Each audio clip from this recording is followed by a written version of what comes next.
I don't enjoy it. Although there was some interest, I did see a couple of nice buildings, couple of them, and the people, it's, Right. Is it started? Yeah. Oh, good out. Have you organised it? Yeah. For you. So, yeah, we're on. So why are you using that?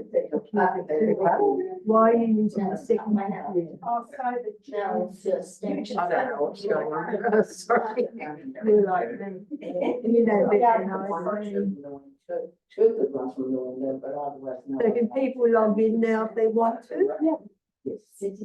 Admit. I see. Oh, well, I bet you this one. Yeah. Is there a great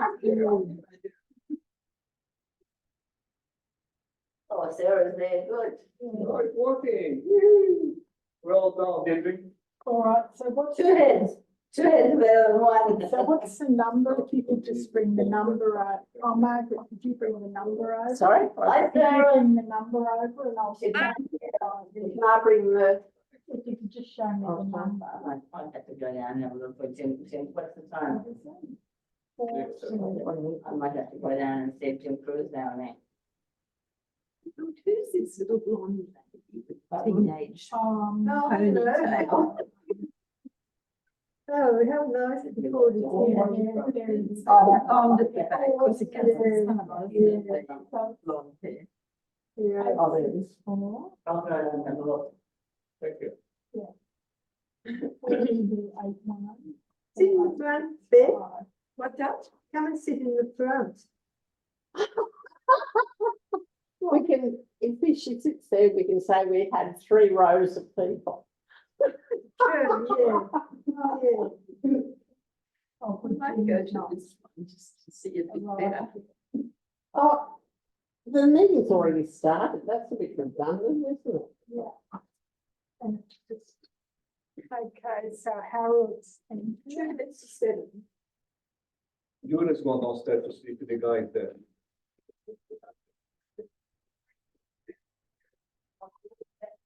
And I think she told me. Can you hear us? So that Eunice been. Can you hear us? you're Can you speak? hi.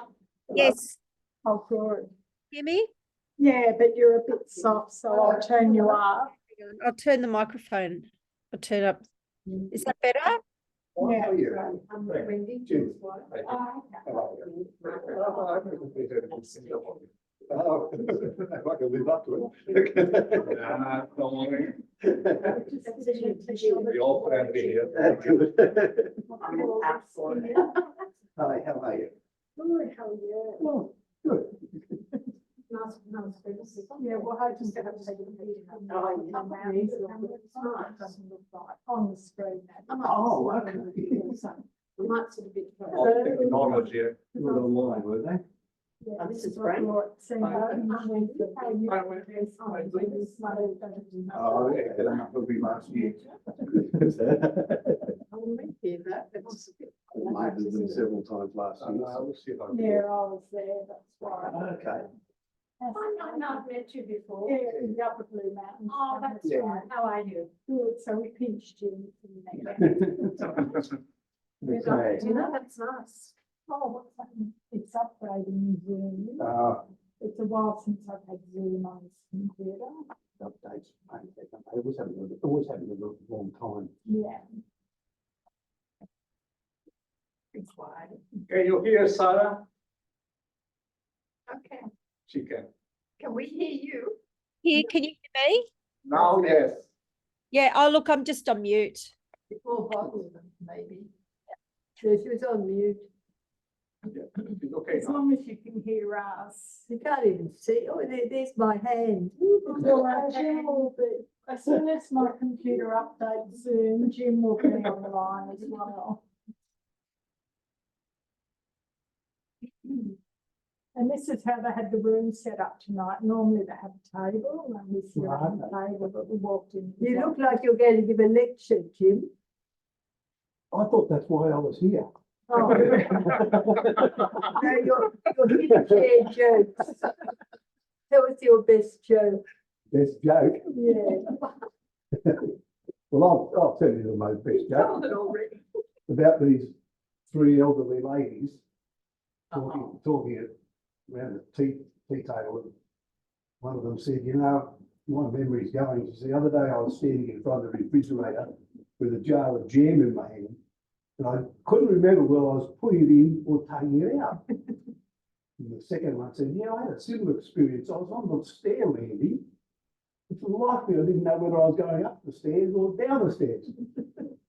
And the third one said, I'm lucky I don't have any of those problems. I've got no memory problems at all. And she said, you know, touch wood. Oh, that'll be the front door. I'll go and get it.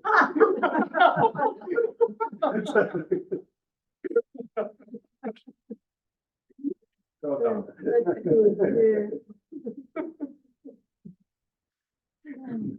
Is that a quorum, is it?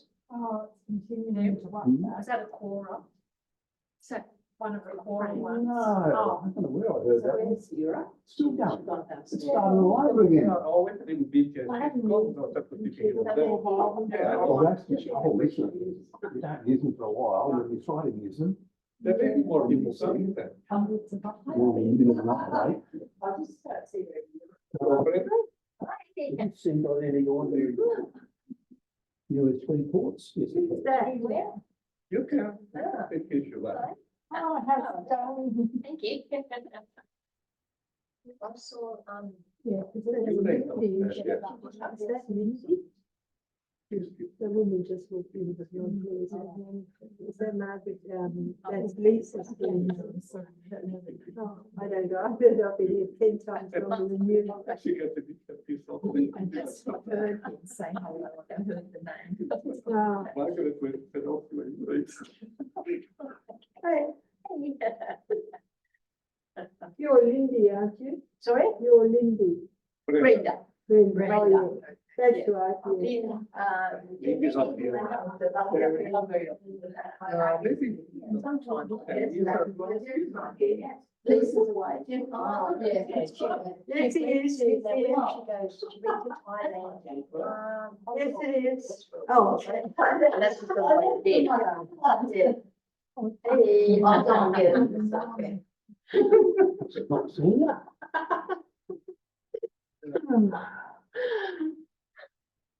Yes.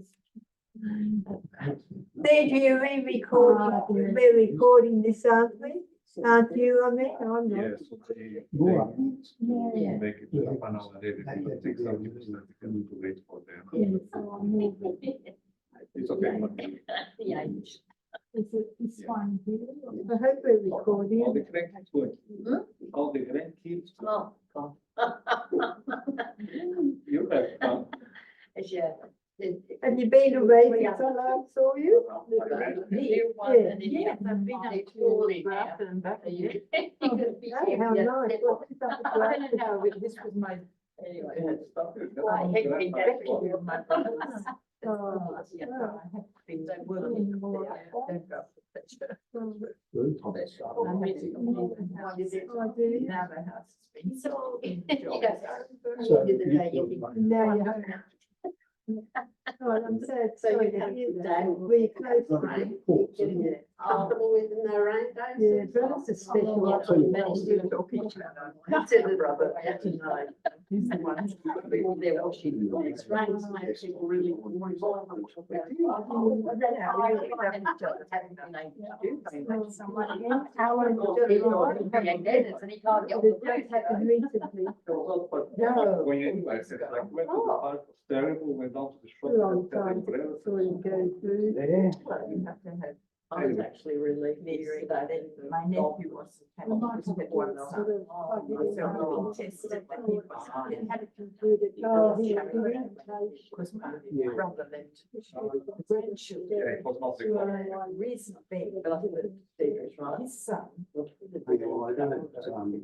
hadn't recognized two. Yeah, yeah, when I was here, it was still, it's okay. Don't do that. Like, so, Another update. So hang on, he already had plenty of money. And even if we can, so he's got $50 steak, however, or something, you know, even if it's So not. the grandchildren It's, are you know, food. something around Alabama.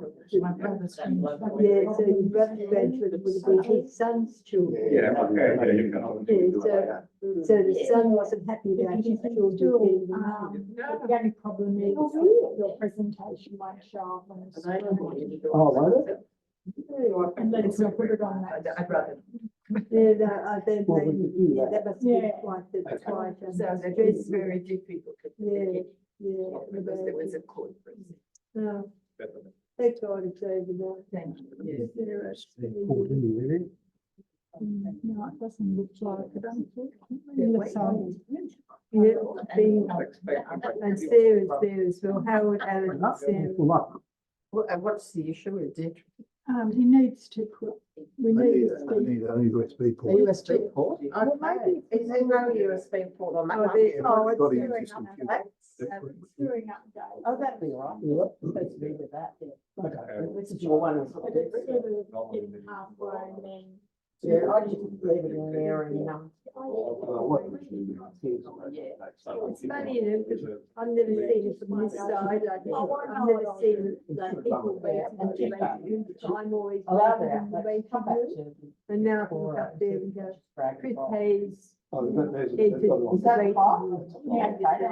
Oh, Oh, it won't work. in Yeah, here. I know. That sits on top. And that's Zoom and it won't update. I'm just hoping that we'll do the whole Seems like they're all sitting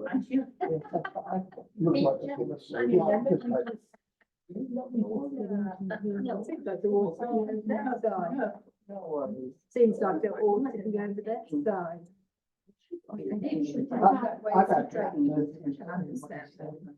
I don't come back to Zoom. I'm gonna have to log him in. Oh, no, it's okay, what I'll do is try to do So just say that's. No, I mean, what I mean is only you and I on this side of the room. Yeah, but I just get why.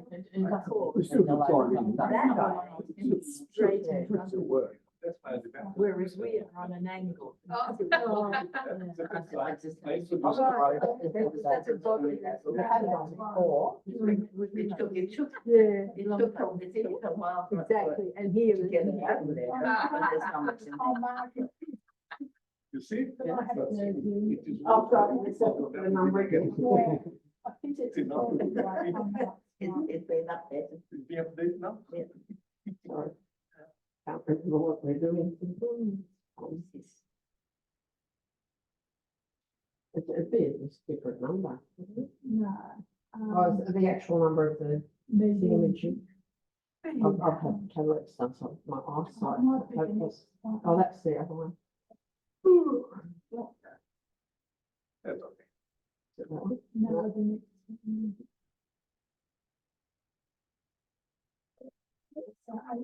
So eight, six, Should be okay. 4281. Yeah. So why did it come out? So it's different. Computer, yeah. Well, the time you work out, okay, that's this problem, it is all face to face. Opens up in Zoom. That's right, yeah. With the internet thing. That's right. It's face to face, we already be halfway through. Just face to face. But actually, the meeting's already gone, so it's already on, so they just want to join. Computer is supposed to make things easier, and they're stuffing it up also. That's solid. Yeah, but then I want to do that upload again. Just cancel the update if it wants to do that. Let's see. Enjoy the meeting. That's eight, You've got it on it, you memorise all G3. 8-1. Yeah. Margaret and Deidre, do you need help? Huh? Do you need help? Do you need help? Want to help? Is it all good now? We're playing around with the Zoom, I think it's. All right, what we'll do is should be try and alright. put it on there. We're all right, good, are we? Deidre? Sorry, Do you need help? no, we That's all right. can't. We're having problems updating my Zoom. Okay. Thank you. And the other problem is getting the presentation onto this. Hmm.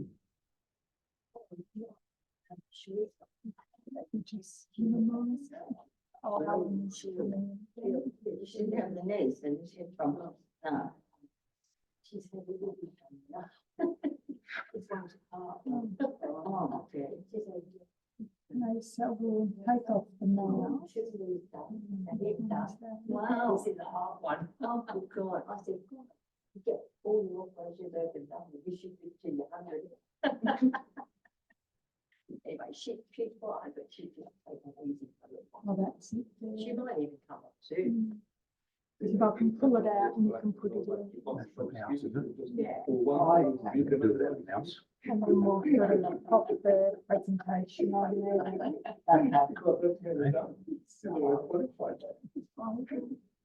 Well, that happened to me with bills.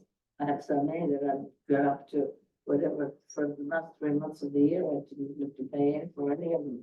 Ah, yeah, they're going to do the top up. There it is. So I take some of And them, then I'll but drag it on. yeah, that's all. There we are. Okay, it's nearly complete. Wow. Get in there, mate. There you go.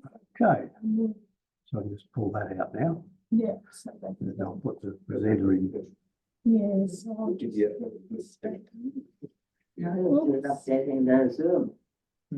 So I think that's, Oh, is that what it is? there's a, that was doing the, I don't know what you download now, PDF, because I saw the symbol PDF. With that problem. There we are. And then do you want to put your clicker Presenter in? in there. Yeah. There we are. And now we can start. Yeah, let me just. Zoom, and not me working this out. Share this screen. And Yeah. It's the one off top, this So I'm gonna- save you there. That's why we Otherwise started, you'll be at the that's why we started. We came here at 6:30. I didn't know, come here at 6:30. Oh, yeah. Now we have to Even find that that had to short. go out. Well, that's very there. Oh, yeah, that's good. You know, it's not like a brain's not working. It's just, you know. But what about Norma? I want to know. Okay, Yes, sure. now we can start it. Can everybody see that? We can We on see screen. the screen, but what if it's not much still? Wendy, it is Wendy. No, we can see it in schools, yeah. Okay. She's not like that, but there's something other than that. Yeah. You know that one? I didn't It's see. called Wendy Secret Garden. Oh, no, I haven't heard of that. Nothing big. Oh, Wendy, yes. Yeah. To do with the Yeah, bread it's all white. right. Get started as a slideshow. Wendy, That's Yeah, called I'll Wendy just pull it Secret Garden. down. So We've been there, nothing the big. it will sort of maximise. It's too far down. No, Okay. it's not. We are. But that's right. Yeah, when you want. Okay, now, Behind the. that's gonna be a bit of a problem, so I'll drop off some of the slides. Yeah. That's And then that's Wendy, I know. in- Cool. Oh, there you go. See? I can almost guess. This is Well, I- You know how when Jackie came to our house, about that short and our bus, You know when Jackie got on. give another Oh, bus. that's exactly what she got yours. That's the same as first time too. It's, obviously her work. Yes, bit rather, yes. And I do. I just think it's, what is it? Oh, it's gone now. Right. Which is take that. There's a small Cut. Oh, okay. But Yeah, it's- well, they are. it's like- Right. So it's easy, but I think it's finished. Okay, What's wrong with this? But she's not skilled. This is your work computer. Yeah. There's a security lock on it. You can't probably update it from elsewhere. Yeah. That's for sure. I just realised we went through the process and then redid it. And my daughters had the same. elsewhere. Angela is also. One that is top, one that you go, Or Norma was here, I don't know what it's called. That's why stage. we can make do with this one. Okay. Well, yeah, it's clear enough. We're ready to go, yeah. Yeah, Okay. we are. Well, welcome everybody. This is Jim. Actually, it's going to be awkward because the people can't wait to see Jim's face, will they? That's all right. That's okay. As long as I can hear you. Give them a bonus. Well, I could join the meeting, just have my camera on you. Oh, yeah. I'll experiment with that. Or I can do the same thing, actually. Maybe it's silly. And have the sound off or whatever it might So be. are we going to record this? Are you happy to be I don't know, recorded? you recorded a lot. Can the people on Zoom hear what's going on? That last one. Can't And even the see people them. from Zoom here is, what does she say? Actually, sound off or whatever it might be. Are we going to record this? Say, Oh, actually sound off. it's taking down what's being said. I'll turn that off. You'll be using it evidence against you. Gotta be careful what you say. Yeah.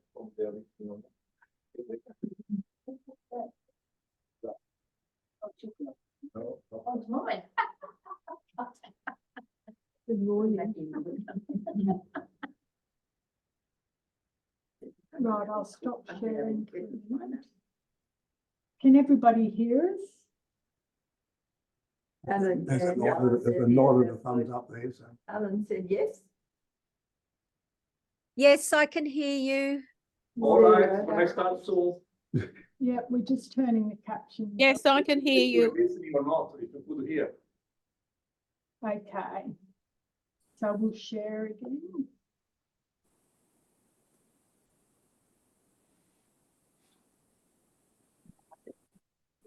Explain.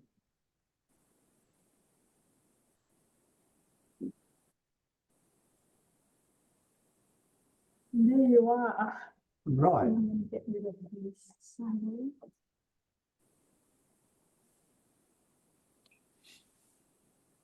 And put this at the bottom.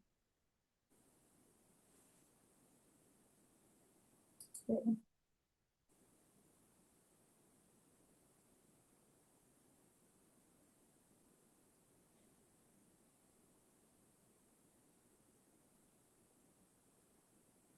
There you are. Clear as you can be. Right.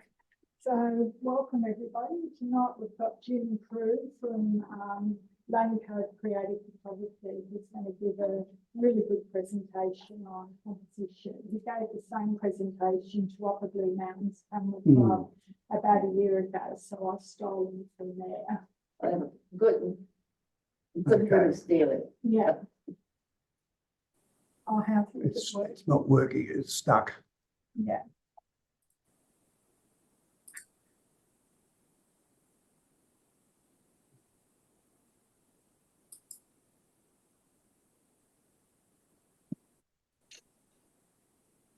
And the mouse sitting like this. Got the mouse unplugged. Yeah.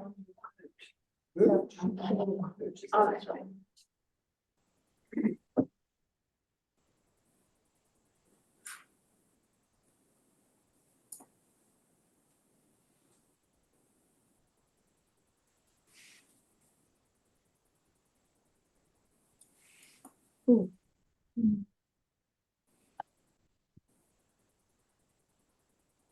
Okay. Moving now, let's see. Is it moving forwards or back? I think it's moving by itself. Yeah. Or it's still far to keep up with it. Or you could sit down and watch.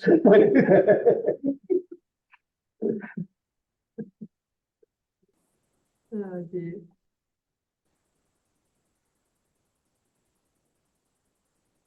See if that's going to work. Yep. Oh, it is working. Good. Okay, Yeah. Okay. well, Is it going now? we'll keep our fingers crossed. That's okay. All this modern technology. Yeah. The work is terrific, but the rest of the time well, thanks for having me over and inviting me over tonight to have a chat with you. We're going to be talking about effective composition. And I stress the word effective because we're going to mention a little bit. We're not going to talk a lot about composition as it's applied in camera clubs. Right? Composition as it's applied in camera clubs is all about satisfying the judge. It's not about being creative or sending messages or telling stories. It's about making sure you haven't got any white dots anywhere in the corners of bird in, and there's rule of thirds, and there's not more than you had odd numbers, and you know all the rules. We're not going to, we'll touch on those only to explain how useless they are. We're going to be talking about higher levels of composition, getting down to being a bit more creative. And we're going to do that by examining the rules of composition. And there are many rules of composition. Some of them work, some of them don't. Some of them good, some of them bad. And we're going to spend a bit of time talking about visual language, because that's what photography is all about. It's a means of communicating visually. You know, if you're a writer, you would write in a book, but as a photographer, you put it into a picture, and you use that picture to communicate. And you've got something to say, you want to say it to somebody else, you use it through the visual language of photography. And we'll touch a little bit on art composition, where we go a little bit more in depth to what good composition is all about. I'm going to start with a quote from a gentleman called John Ruskin.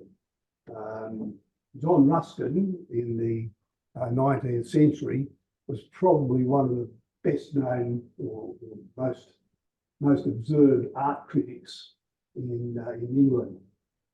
And he had that to say. He said, "It is impossible to give you rules that will enable you to compose. If it were possible to compose pictures by rule, Titian and Veronese would be ordinary men." So, you know, composition is something you generate a feel for. And if you study it enough and work at it enough, you know as soon as you put the camera up to your eye whether it's a good composition or it's not.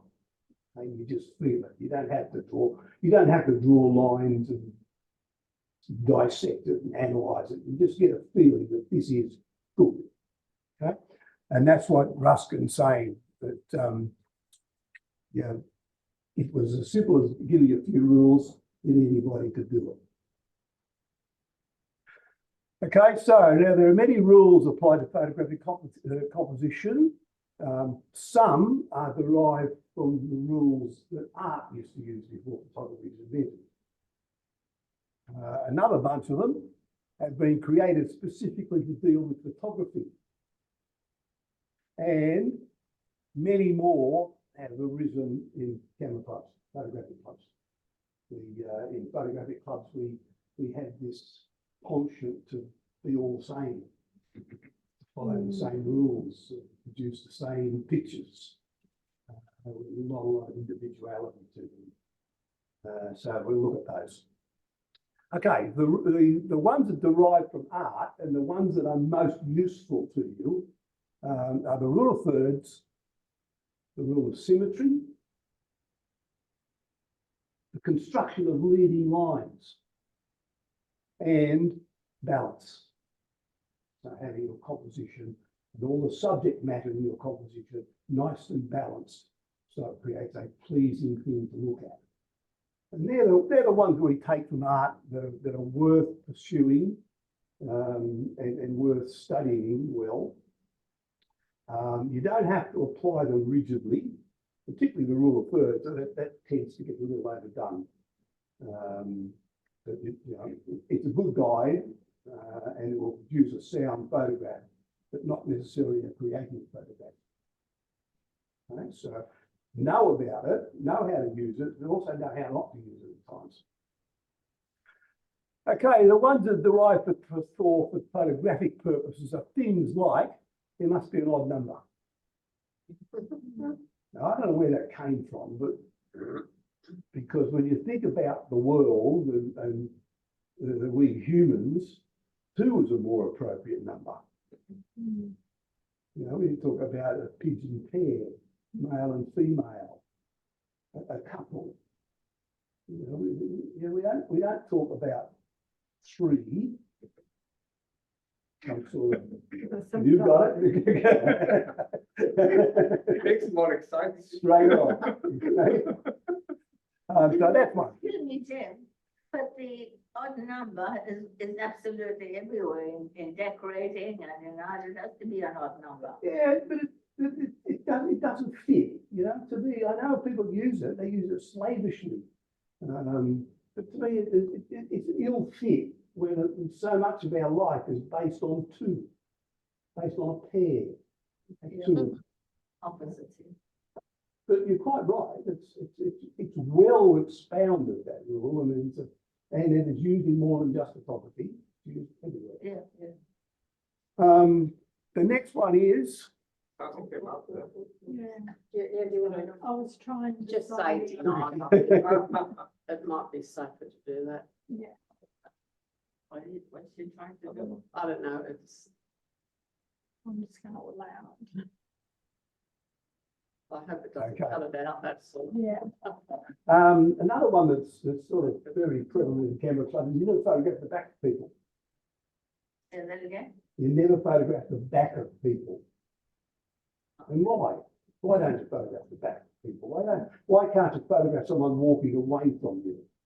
Yeah, it seems to be because on the Head-On Festival just a couple of years ago, the winner of portrait was a guy photographed from his back. Well, it can be in more creative circles, in camera club circles, it's a no-no. But you know, there are good reasons to photograph the back of somebody. And one classic reason, and it's something a lot of landscape photographers use, that they will put a person in the view to provide some sort of scale, some sort of human relationship. But if that person's facing, it now becomes a picture of that person and not a landscape. Yes. Okay, it's a picture of someone in the landscape, it's not a picture of the landscape. But if they're facing away, looking at the landscape, they're just part of it. Yeah. Okay? So there's a good reason to photograph the back of somebody. So, you know, silly rule. The main subject must dominate. And this is one of my bugbears. A photograph should be about something. A photograph should have a subject. And that subject is what the photograph is about. So you don't have a main subject. You have a subject, and what you have within the frame is subject matter. Bits and pieces that build up and tell the story about the subject of your photograph. So the concept of having a main photograph, main subject dominating is nonsense. You may have a main piece of subject matter that dominates, but it shouldn't be the subject. It should be part of what the thing's all about, subject of the photo.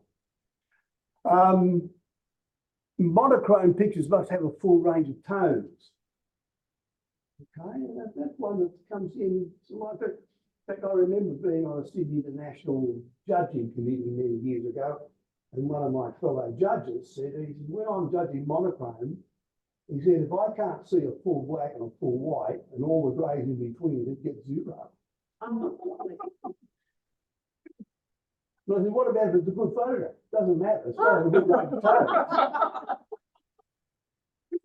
There's another nonsense thing that you know, it gets applied in real life. It gets applied.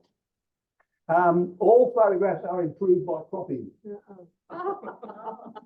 Okay, and I can remember, it's not so fashionable these days, but I can remember when judges would come to visit your club and they'd have 2 L-shaped pieces of cardboard. Oh. And they go up to your print and they put this up and they shrink it down till there's hardly any of it left. You know? So all these pictures about the size of a postage stamp. Overcropping is a real problem because it quite often destroys the context. Okay, so you've got a nice piece of subject matter in the frame and you squeeze it down. Okay? It would also interfere with the balance. Well, it can interfere with balance, but some of a little bit of judicious cropping can help the balance. But I remember one time I was judging and the photographer had a photograph of one of those cranes with a bird, ibis, and it had, you know, how they sometimes get a kink in their neck,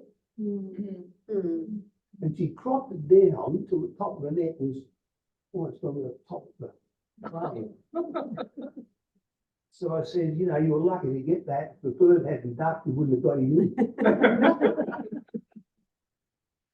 You know, overcropped. And it happens a lot in nature. You know, you take the thing totally out of context. What's wrong with having a bird on a branch with some of the flowers around that it sucks on? You know, tell a story. So don't overcrop. Cropping often will improve a photograph, but overcropping will destroy it. Photograph should be light at the top and dark at the bottom. That's enough. Oh. You take a picture of the storm. Where's the dark? Okay, in the sky. And you get it, you know, that magic time when the storm's coming and you've got this black sky and you get the last ray of sun shining on the ground. Totally opposite of that rule. That's another one. Gets applied. And all of these rules, I can, you know, you've probably heard them, but I can assure you, the FCC judges have taught them. They're taught to apply these rules. And monochrome is more creative than colour. I'm not sure who would decide that, but you know, creativity has nothing to do with the medium. It has to do with the photographer. How the photographer approaches the task. It doesn't matter whether it's colour or black and white. Okay, what else have we got? Okay, so here's an example of a strong composition where most of the photograph has been desaturated, just leaving the one brightly coloured piece of subject matter in the frame. And that draws and rivets your attention, tells a story, and in the context, it shows an interesting contrast between the attractive, bright outfit of the lady and the drab, untidy looking outfits of the rest of them. So there's an interesting contrast in it, and that's been brought about by the use of the strong colour against the pale colour. Okay, so it's been quite creative in creative use of colour to accentuate the point. There was a fashion a decade or two ago of having a black and white photograph with just one little bit of it in colour. Yeah. And that was a bit of nonsense. Okay. That wasn't the same as this one, where you use colour to highlight the focal point, but maintain subtle colour in the rest of the photograph. Okay, so a couple more that are classics. The gates must be open. What's the purpose of a gate? The purpose of the gate is to close off an opening so you can't get in or out. But if you're going to take a photograph of the gate, it must be open. Okay, golden rule. In fact, at our club once we had a photographer who put a photograph of the gate outside a church. And on the gate was written the 11th commandment, thou shalt shut the gate. And what did the judge say? The gate should be open. Because he'd heard that at the FCC judging course. The photograph must lead from left to right. Now, that's okay for we Anglo-Saxons who do that, but what if you're Hebrew or Chinese? You don't read from left to right. Arabic. And in fact, or Arabic, did I hear someone say? Yes, Arabic. Sometimes it's better if it reads from right to left because it becomes different, something you haven't seen before, and so it works. And there must be space in front of the main subject. Okay, again, two problems here. Why? And we're back to that main subject chatter. Okay, so why must there be space in front of your main piece of subject matter? What's going on in this photo? It was against the space. Hmm? Happy to see someone. Happy to see someone? Yes, yes, yes, she is. But what's the story in the photograph? Well, she's carrying a load of bricks. She's carrying a load of stone or firewood, and where did she get it? She got it from up here. The screen's too bright. Okay, she got it from way out there somewhere. Okay, and the story is she's been out there and filled a basket with firewood, and now she's carrying it home. That's the story. But I can remember when this was a photograph by one of my club members, and I can remember when that was shown, the judge said exactly that. She should have been over there. Have space to walk. End of story. Did he say why it should have been? Yeah, because that's the rule. You've got to allow space in front and not behind. See? Right. Doesn't matter what the story is. So now when we come down to effective composition, we get ourselves involved in observing the higher principles of composition, such as completeness. You know, is the photograph complete, or are there things missing that break the story down? Okay. Does the photograph engage? Okay. Do people, if it's hanging on the wall, do people stop and look at it, or do they walk straight past? Okay, so we want our compositions to engage people, to encourage them to stop and look and observe. How else are you going to communicate? If people don't stop and look at your photograph, there's no way you can communicate the message. So it's important that you get that engagement. Visual depth is another important aspect of photography, because when we take a photograph, we take the real three-dimensional world and we reduce it to height and width. Okay, it's no longer the real world.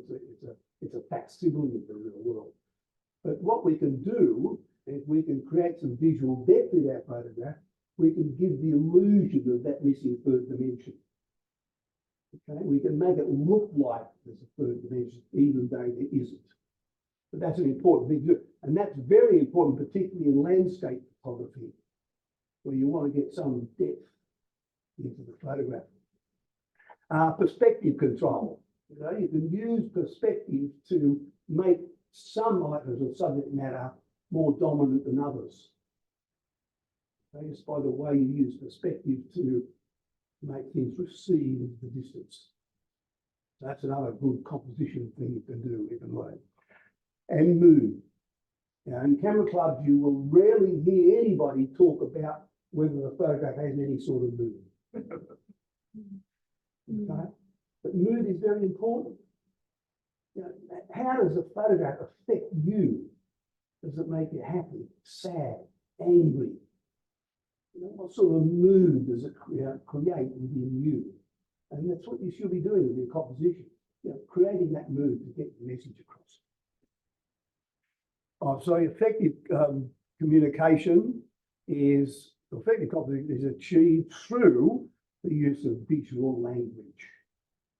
Okay, there are certain elements of visual language which we will consider as we go through what is visual language all about. Like in spoken language, we have verbs and nouns and adjectives and adverbs and all that sort of thing. That's spoken language.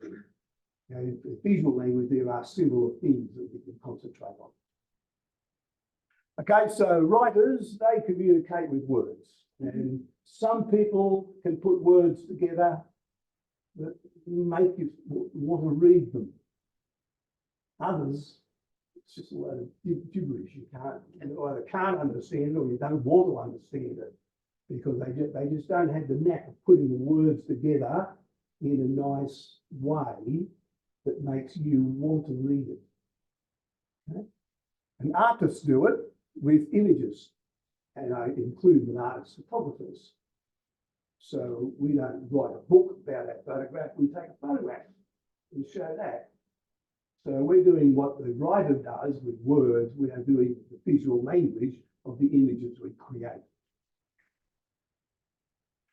Now, some of the elements of the visual language are line, colour, balance, texture, shape, form, space, and light. Now, there are a few others, but they're the more important ones, and the most common ones. And they're the bits of visual language that you need to build into your compositions to make them more effective. So line. Now line can be either an actual line, which is the photograph, or it could be an implied line. Okay, so you can do either, but it has the same effect, generally of creating a perspective. So the actual lines are those that they're present. A fence is an actual line. Okay. The winding valley through a mountain is an implied line. Okay, there's no actual line there, but it wanders off and creates a line. Okay, so here's an example of an actual line. Okay, so we've got the fence and the roadway creating a leading diagonal as an actual line that you can see clearly in the photograph. And here's another one, but this time it's a curved line. So it goes up and it curves around, but it has the same effect. It takes us from the front of the photograph into the back of the photograph, you know, giving us a level of visual depth. This one, famous photograph by Cartier-Bresson, taken on the banks of the River Seine. And here we have implied line. There's no actual line that we can see here, but there's implied lines. So we got the lines going from this guy through the lady, this guy in there. They're all lines all end up at the same point. So Cartier-Bresson was directing us to a single point within the frame using implied line. Okay. Disagree? Not at all. No, I don't see it. No, I don't see that line going. I don't see it going to where it's going. Where do you see it going? I don't see it going anywhere. Don't you? That one showed us the man on the left. Okay, but it's the way that people are facing. See, I realise. you're going from one to the other, and they're all looking. This is the back of it as well. Yeah, it's the back of them. Yeah. Go to Cartier-Bresson, he's not allowed to do it. But, you know, they're all pointing in that one direction. Yeah, He they will are. after he's finished pouring his wine. Yeah, Especially the lady on the right, that you can see her looking at the boat. Yeah, yeah. look at the- No, but he's going looking down at his bottom wide, but he's facing Yeah. towards that single point. Yeah. So there's an implied line. There's no actual line like a fence or a road. It's an implied line. Okay, here's another one where we've got some implied lines coming in and taking us to the focal point down the other end of the tunnel. Okay, so there's a bit of a mixture here because the fence on the right is more like an actual line, and the gutter over here is more like an actual line, but the shadow line through the trees is an implied line. But by using both, you get that same drawing effect to take the view from the foreground right down the tunnel to the light at the end. Here's another implied line. You can see, can you see, anybody see an implied line? Yeah, it's a line that runs up through the valley. Okay, a line that leads us from the front to the back to create that illusion of depth. You put back depth in a two-dimensional photograph. Colour is another part of visual language, the use of colour. We saw an example of that earlier with the lady in the orange outfit. And understanding colour can help you use it in a way that makes your compositions more effective and more balanced. Colour has three elements to it. It has hue, value, and intensity. Now, hue is the actual colour. Into what? It's the actual colour. Is it red? Is it green? Is it blue? Okay, that's the hue. The value is the level of light and dark. Is it dark blue, light blue, deep red, bright red? Okay, so it's the level. How bright or dark is the colour, is the value. And the intensity is the level of saturation. Is it pale red or a deep, dark crimsony red? So you get the saturation from almost no colour right through to it almost going black. You have to take the saturation all the way up, the colour will go near black. So they're the three elements: hue, intensity, hue, value, and intensity. You need to think about those when you're putting your compositions together, and how it reacts, and how the use of these three elements can make some subject matter come forward, some subject matter go backwards. Again, creating an illusion of depth. We can have complementary colours, colours that live with each other and complement each other.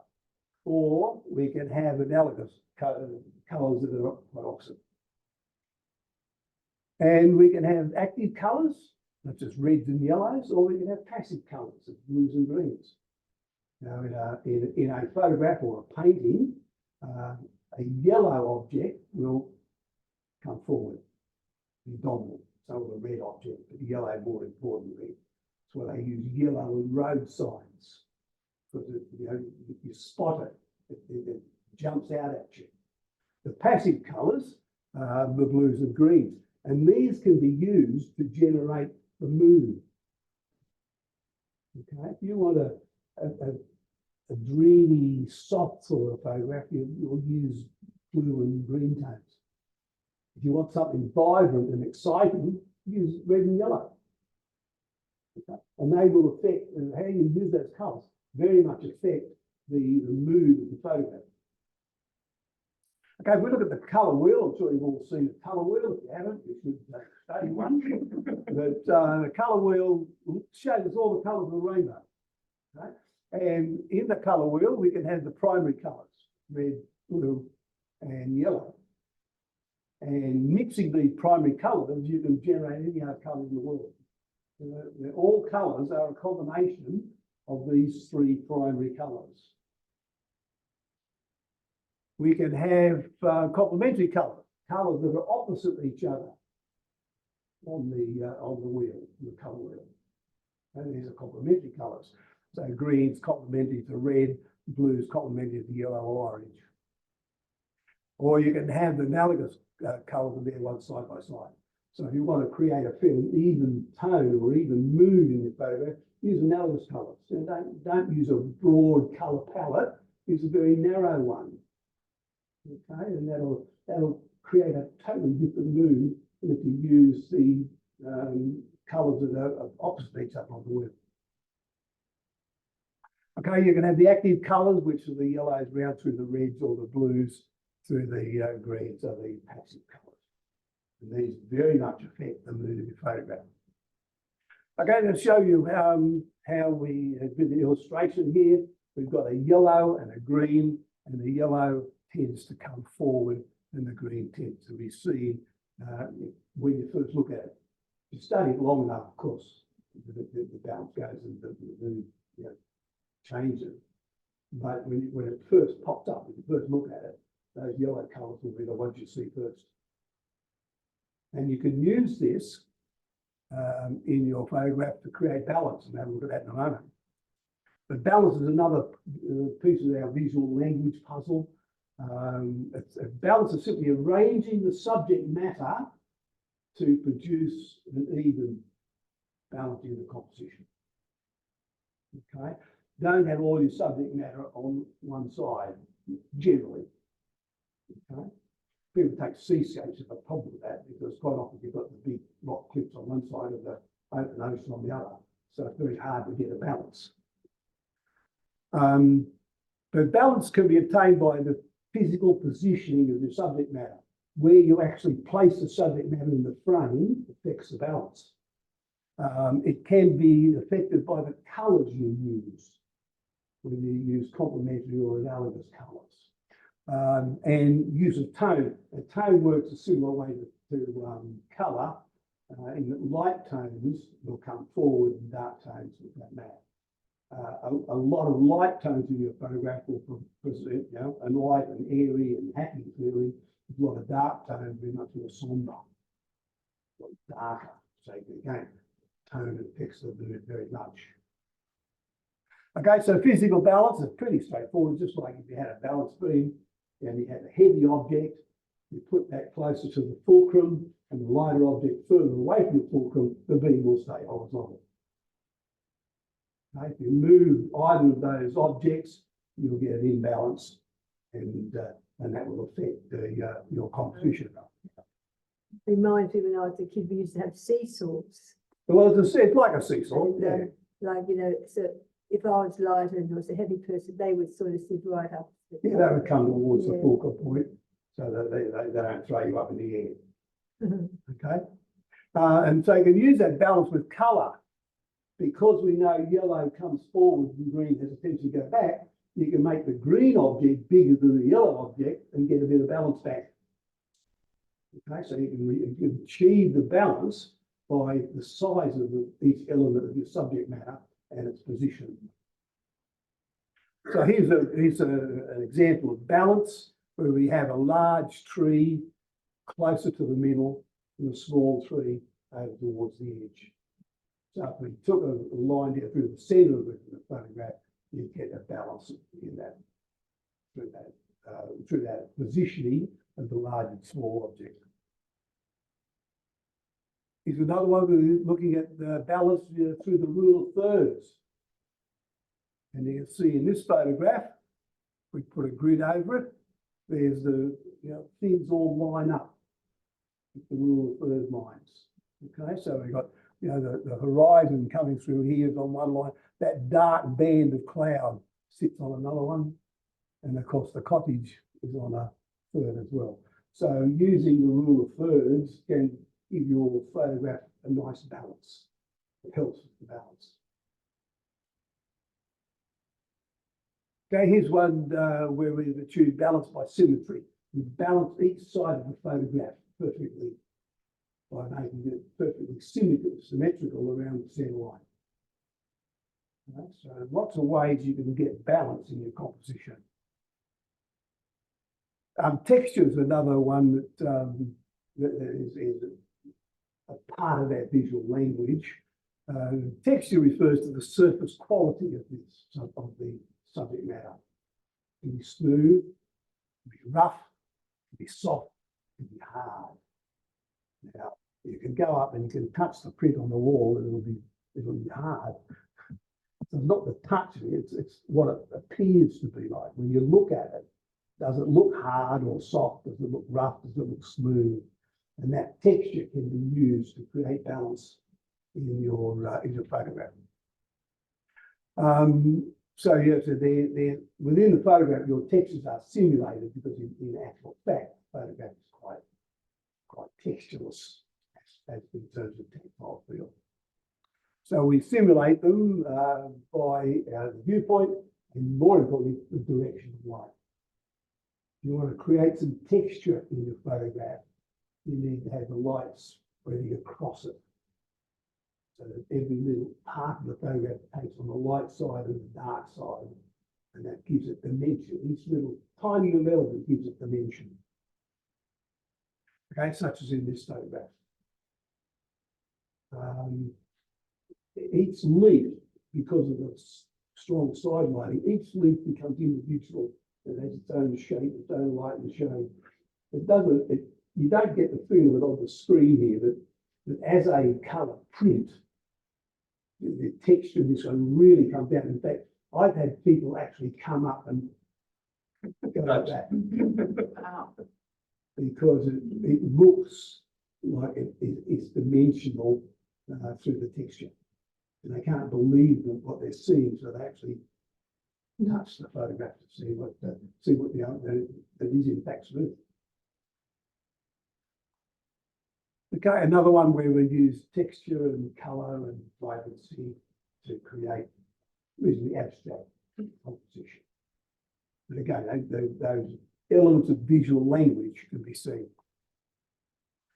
Space. So, as we've already mentioned, your flat photograph is a two-dimensional depiction of the space. There's no actual depth. We need to create that depth in the way we compose the photograph and how we use those elements of visual language that we've been talking about, things like line and dots of colour. How we use those to create depth. Okay, it's, some of the techniques used to control the feeling of depth are, as we've been talking about, linear perspective, atmospheric perspective, particularly in landscape work. If you can use the atmosphere, the mist in the background, okay, so you've got a nice, bright, sharp, shiny foreground and a misty background, that'll give you depth. Like the photo you had a moment ago with the two trees. Yeah, like that one, or like the mountain scene where the further back you got, the more indistinct the colours became. Okay? So yeah, so you can create that depth by controlling the atmosphere or using the atmosphere. So it's pretty hard to control where smog or fog is, but you can use it if it's there. The placement of objects. How you arrange your subject matter, the objects of your subject, little pieces that you use to create your subject. How you place them can become very important. If you place a big one in the front and a little one in the back, it gives you a perspective, gives you a feeling of depth, distance. And that can be controlled somewhat by the length of your lens too. Short lenses accentuate the foreground object and push the background objects further away. And overlapping. Sometimes you can overlap some of your subject matter, so some that's partially behind the other, and that straight away gives you the illusion of depth because you know, because one's behind the other, you know they're not on the same plane. Okay, there has to be some element of distance in there, otherwise you couldn't get one behind the other. So overlapping is another way you can generate depth and distance in your photograph. Okay, so here's one of linear perspective, very strong lines. So they're railway lines, look at that. And it goes way up into the distance. And it gives a terrific feeling of depth and distance, and you feel like it's kilometres away up the other end. And that's done by the use of linear perspective. You can do the same thing with vertical. You can have your verticals converge to give the sense of height. Okay, so you want something to look high, tilt your camera up and converge the verticals so that it appears much higher than it actually is. So again, you can use vertical perspective. Here's an atmospheric perspective. So you can see down in the foreground, we've got, it's close to us, so not much of an effect of the fog. But as we go back in it, the fog becomes more and more prominent. The subject matter becomes more and more indistinct, and that gives us a sense of distance, a sense of depth by using the atmosphere that's there to create that illusion. Okay, how we place the objects. Again, as I said earlier, the way you arrange the subject matter, the object you are using in your subject, will create some idea of distance. So in this case, we've got some very, very strong, heavy elements in the foreground, and then we go off in the background. And we also have the extra bonus of a bit of atmosphere in the background. So the mountains are turning slightly blue because of the atmospheric haze. So the strong foreground elements, the haze and the perspective all give this thing a sense of depth. So we know we're standing here on the rock and we can see way off into the distance and we have the illusion of depth. Here's the overlapping. Okay, so we know there has to be depth in this because the guy's standing behind the tree. So he's not on the same plane, he's behind it, and that gives us a sense of distance or depth in the composition. Shape's an important element. Now, everything has a shape. It can be a regular shape, such as a circle, a square. But most shapes are not so regular. They're quite irregular. They have, you can't put them in a box or anything. They spread out everywhere and spill around. And some shapes you can combine to create other shapes. So you can take two shapes and combine and make a third shape. And you can use this in your composition to help arrange your subject matter, to make your subject matter more interesting and more storytelling. Shapes are used to depict real life in physical form. So, the shapes we include in our composition, it's going to depict life. The way we arrange the shape can give our compositions order, and variety, and harmony. And they can also be used to depict different qualities of mood and feeling. So big, dominant, heavy shapes can make you feel a bit overcome, that you're in awe of it. Whereas tiny little shapes, you're in charge. Okay? So you have a different feeling when the shapes are tiny, manageable, than you have when they're huge and sort of big compared to how we feel. So lots of ways you can use shape to make your compositions more effective. Okay, so here's one where we're using shape to create a difference. So we've got the shape, the complex shapes of the older building, the older architecture, contrasted with the, contrasted with the actor.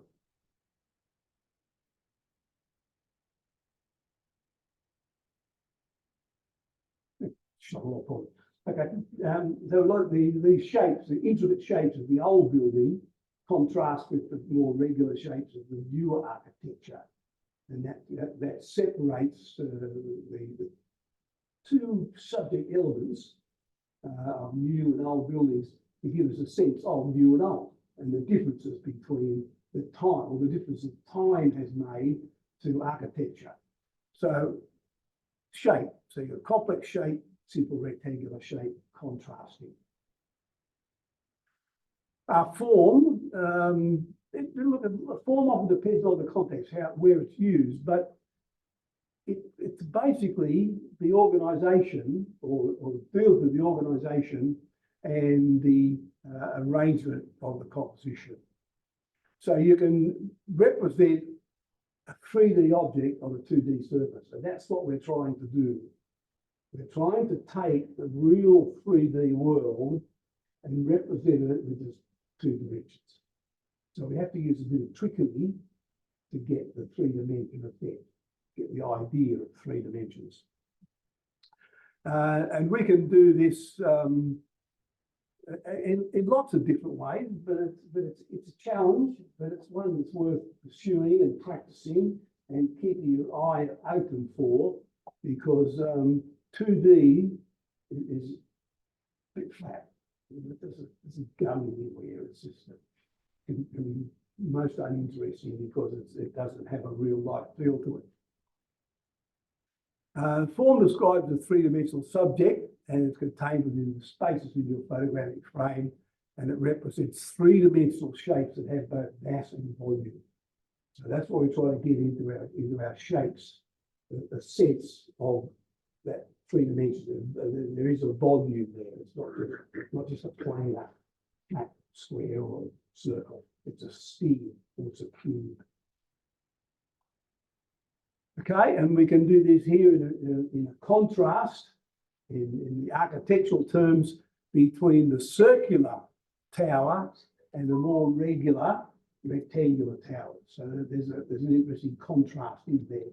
So that's what gives the photograph its story, and it comes down to the shapes down here, which are more regular and square and rectangle, and it's a contrast with that round one. So you look for this contrast. to make the subject, give your photograph a reason to be. Now, light is most important in composition. The way you control and use light will make a huge difference to your photographs. So a lot of light, it suggests that we have good clarity and completeness. The lack of light or darkness gives us mystery, gloom, to the point of being evil and empty. So it creates a strong mood. So to control the photograph can be used to describe some of the other elements too. So the control of light can help us describe the space. It can very much help define the forms and the shapes in the photograph. You know, you all know you've got the light coming over your shoulder and straight onto your subject, you end up with a very flat looking image. But if you move the light around to the side, so you get a bit of light and shadow on your subject, then you get the dimension. Okay, so light very much controls the way we see the forms and the shapes in the photograph. So here's a high key image. The tones are all on the right side. There's only little smidgens of black through it, but mostly it's in the upper half of the light or the tone spectrum.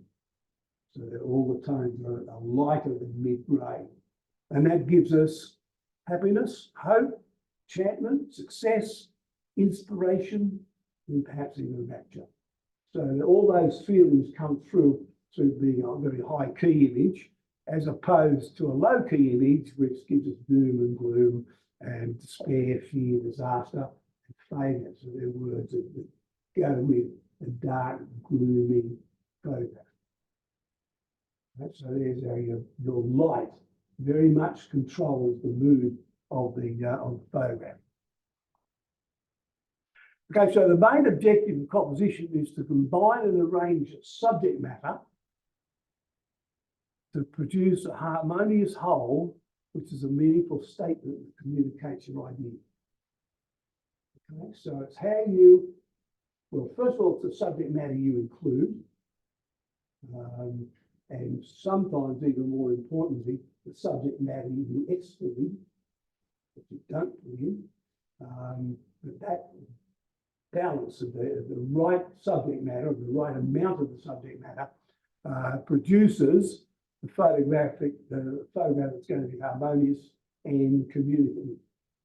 It's going to send a single message, and it'll be quite clear in what you're trying to say.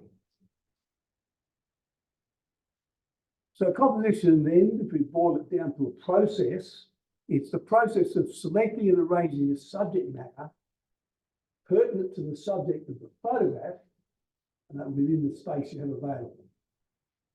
And you arrange it in accordance with those elements of visual language, the balance, the tone, the colour. And you then, if you can do all that, you can effectively communicate your thoughts and feelings to your viewer. Right? So you can get your story across, you can get your mood across by the effective use of your subject matter and how you arrange it. Now, art composition is a major factor involving the aesthetics of the image. What creates a strong, interesting photograph and not a weak and confused photograph? And what makes a photograph readable? Now, we've all seen photographs that are chock-a-block full of information, too much information. And usually if there's too much information, it's badly arranged. The visual language is all jumbled, so you can't quite get the message. And so the clue to being artful in your compositions and the way you arrange things is to don't have anything you don't need. Simplify your subject matter to only what's required to tell the story or create the mood you're looking for. Get rid of everything else. And that used to be really difficult sometimes, but these days it's piece of cake. Little brush here, and a little brush there, and it's gone. So, but it's important you do recognise it and get rid of it if it's not adding to your storyline. Okay, the decisions you need to make about your compositions include placement, orientation, and size of your point of interest. Okay, now, it doesn't have to fill the frame. If your point of interest is strong enough, it can be quite small within the frame. But if it's a strong point of interest, people will be drawn to it, particularly if you back it up with some use of lines, leaving lines to point towards it. If you back it up by the colours you use, the tones you use, you could make a very, very small object in the frame, very, very dominant, and become the focal point. Okay, so the idea of cropping it down to that's all you have left is not necessary. Okay, so the placement of the focal point is important. Generally, not always, generally, you don't have it too close to the edge. Okay? Keep it inside the photograph. If you want to, stick it right in the middle. Okay, that'll stir the judges up. But sometimes that can be very dramatic. Okay? Have the subject right in the middle. It's dramatic, mainly because it's not done very often. Okay, so you can be a bit more creative.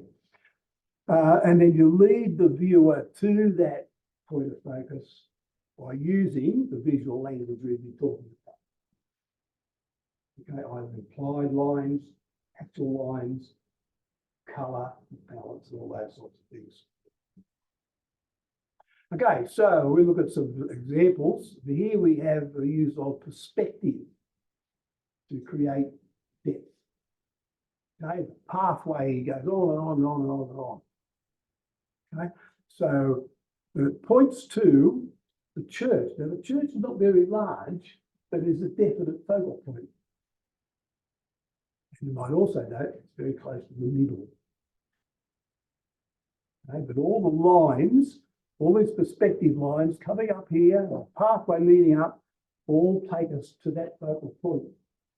So no matter how often you look or how long you look at the phone, you always end up looking at that church. And the little guys walking along the road gives us some sense of scale, some sense of proportion. But there's a good one. So we've got perspective creating depth, leading up to the church, which is relatively small, with a very strong focal point nonetheless. Okay, so before you even pick up the camera, you should be studying your photograph or your idea and working out what subject matter do I need to illustrate this thought I have. This idea of how am I going to illustrate it photographically? You do that before you pick up the camera.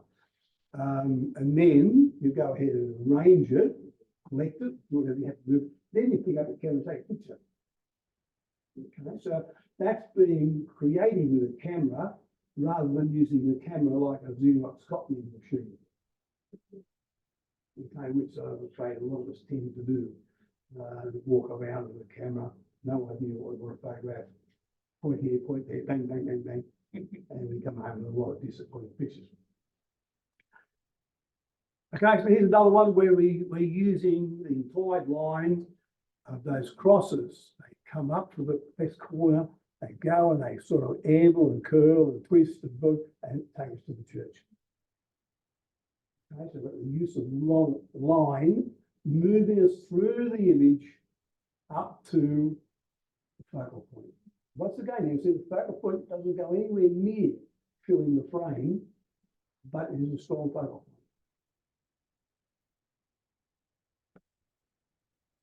Okay, other decisions you need about your final images. What sort of mood am I looking for? What emotions do I want to invoke in my viewer? Do I want my viewer to be happy? Do I want them to be angry? Do I want them to hate what they're looking at? Doesn't matter, as long as it's something. The worst thing you can have is when the viewer has no reaction at all and moves on to the next picture. You need to think about what's the most effective viewpoint. So again, before you point your camera, have a walk around the subject. Study the light, the shadow, how the shapes are accentuated or smoothed out by the direction, the power of the light. So walk around, have a look at different angles, and choose the most effective viewpoint. And have taken out all the possible distractions. Okay, so the garbage bin sitting on the ground in front of your beautiful flower bush that you want to photograph. Well, you get rid of it. Tell you what, if you can't get rid of it, at least move somewhere so you can get a viewpoint that excludes it. Do this before you take the picture. And this is an important one. Is the composition completely resolved? Or are you telling only half the story? Okay, so the photograph, your composition in the photograph needs to be complete. It shouldn't leave the viewer guessing or saying, not sure what it's all about. Okay, so you want to be aiming to get nice, clear messages. And you do that by making sure your photograph is complete in every way. Okay, is this image fully resolved? Could it be done better? Is there something we can do to this image to make it, the composition, more effective, more balanced? Has anybody seen it? Oh, that corner sort of, Over here? yeah, Yeah. it doesn't seem to sort of relate to the other side of the image. Okay. Anybody see anything else? Okay. Well, That middle post is totally unnecessary. this one? Yeah. So you prefer to see that? Okay, so yeah, there was an object there which wasn't helping the composition. So you remove it, take it away. Okay. So you can improve your photograph by removing an object that's causing a barrier. I mean, that thing is blocking our view in effect. We get to here as far as we go. Okay. So take it out, and now we have some visual depth. We can go all the way through to the back of the photograph. Okay, the image area. An important aspect of your composition is the aspect ratio, the ratio of height and width. Now, the aspect ratio ideally should match your subject. Right? Too often, we see people, particularly that they make prints, they'll have a piece of 10 by 8 or A4, and that's the size of an aspect ratio of the picture, no matter what the subject matter is. Okay? But there are times when you want something taller and thinner. Okay? So you want to get a tall aspect ratio rather than a more rectangular one. Or you might want to be more panoramic. Okay, so you've got a big scene, so you want to make a wide picture that's not very high. I mean, if that was a normal A4 aspect ratio, you'd have a lot of empty sky and a lot of empty water, not adding to the story at all. So think about your subject and what's needed, what's not needed, and change the aspect ratio of the final image to suit. Okay, the image area. So the surface of the photograph is basically a rectangle bounded by 4, or could be a square. And it's important how you place the objects that make up your subject matter and how they arrange them within that square. Okay, that's what I'm saying. It's often not a good idea to have things too close to the edge, because it's sort of even half out of the square, out of the rectangle. Okay, so think of that as a boundary and make sure all of your important subject matter is inside that boundary. Now that's not to say in your landscape you can't have half a tree, half a mountain. It'd be a bit hard to expect put all of it in, because there's nothing fit. But think about that placement of objects within the bounds of the restriction of the rectangle. Because going back to this depth, we want to create that illusion of the depth, to make the thing look three-dimensional in a two-dimensional photograph. And this is done with the ways in which we taught. The leading lines, the colour, the tone, the arrangement, the size of subject matter, and all those sorts of things help build the depth. Value of the composition is the lightness and darkness of what's in it. So it has I guess it's a tonal value. And tonal value applies equally to black and white as it does to colour, because the tonal value is basically the density and the range from the brightest to the darkest, or the darkest to the lightest range. And the value you give each piece of subject matter will determine its importance in the frame. Okay, so light objects, as we recognise, will attract the viewer, draw their eye, light or bright, and dark objects will have the opposite. They'll tend to be seen and might be so dominant. And then, so if you want to make a dark object and a light object equal in the frame, you need to adjust their size. One needs to be smaller than the other. So the rules of composition should be used as guidelines. You know, don't be stuck on applying these rules rigidly, because that's when creativity suffers.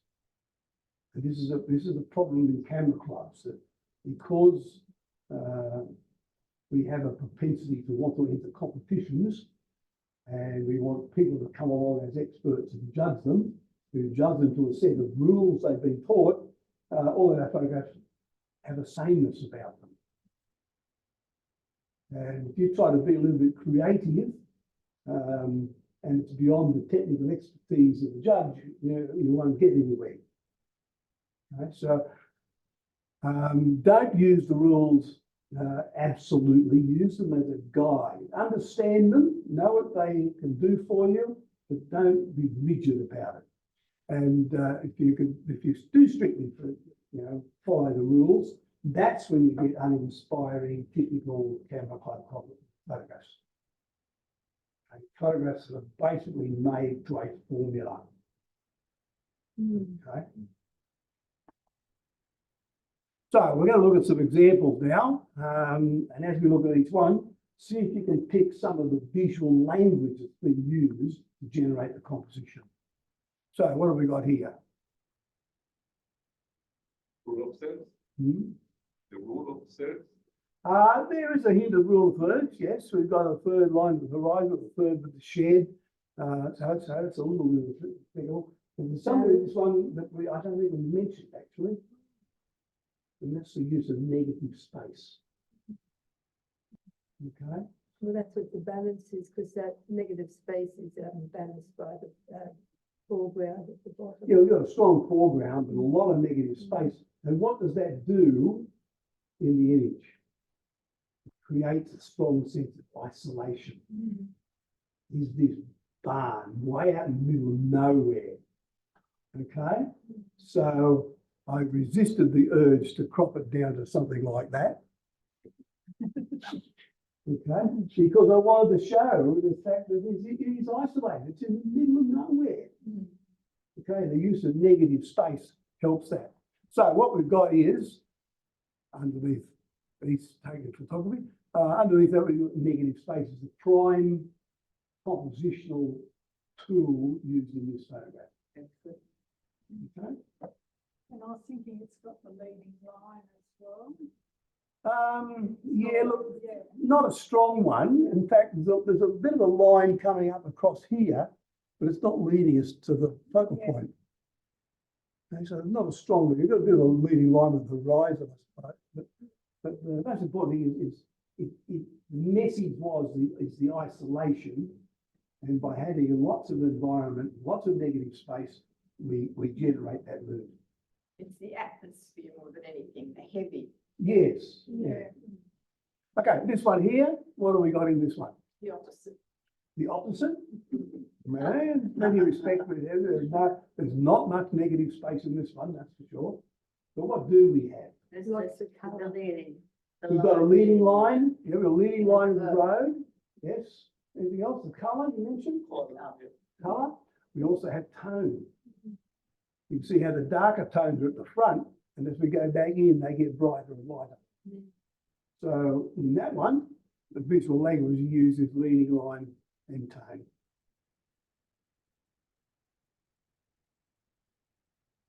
This one,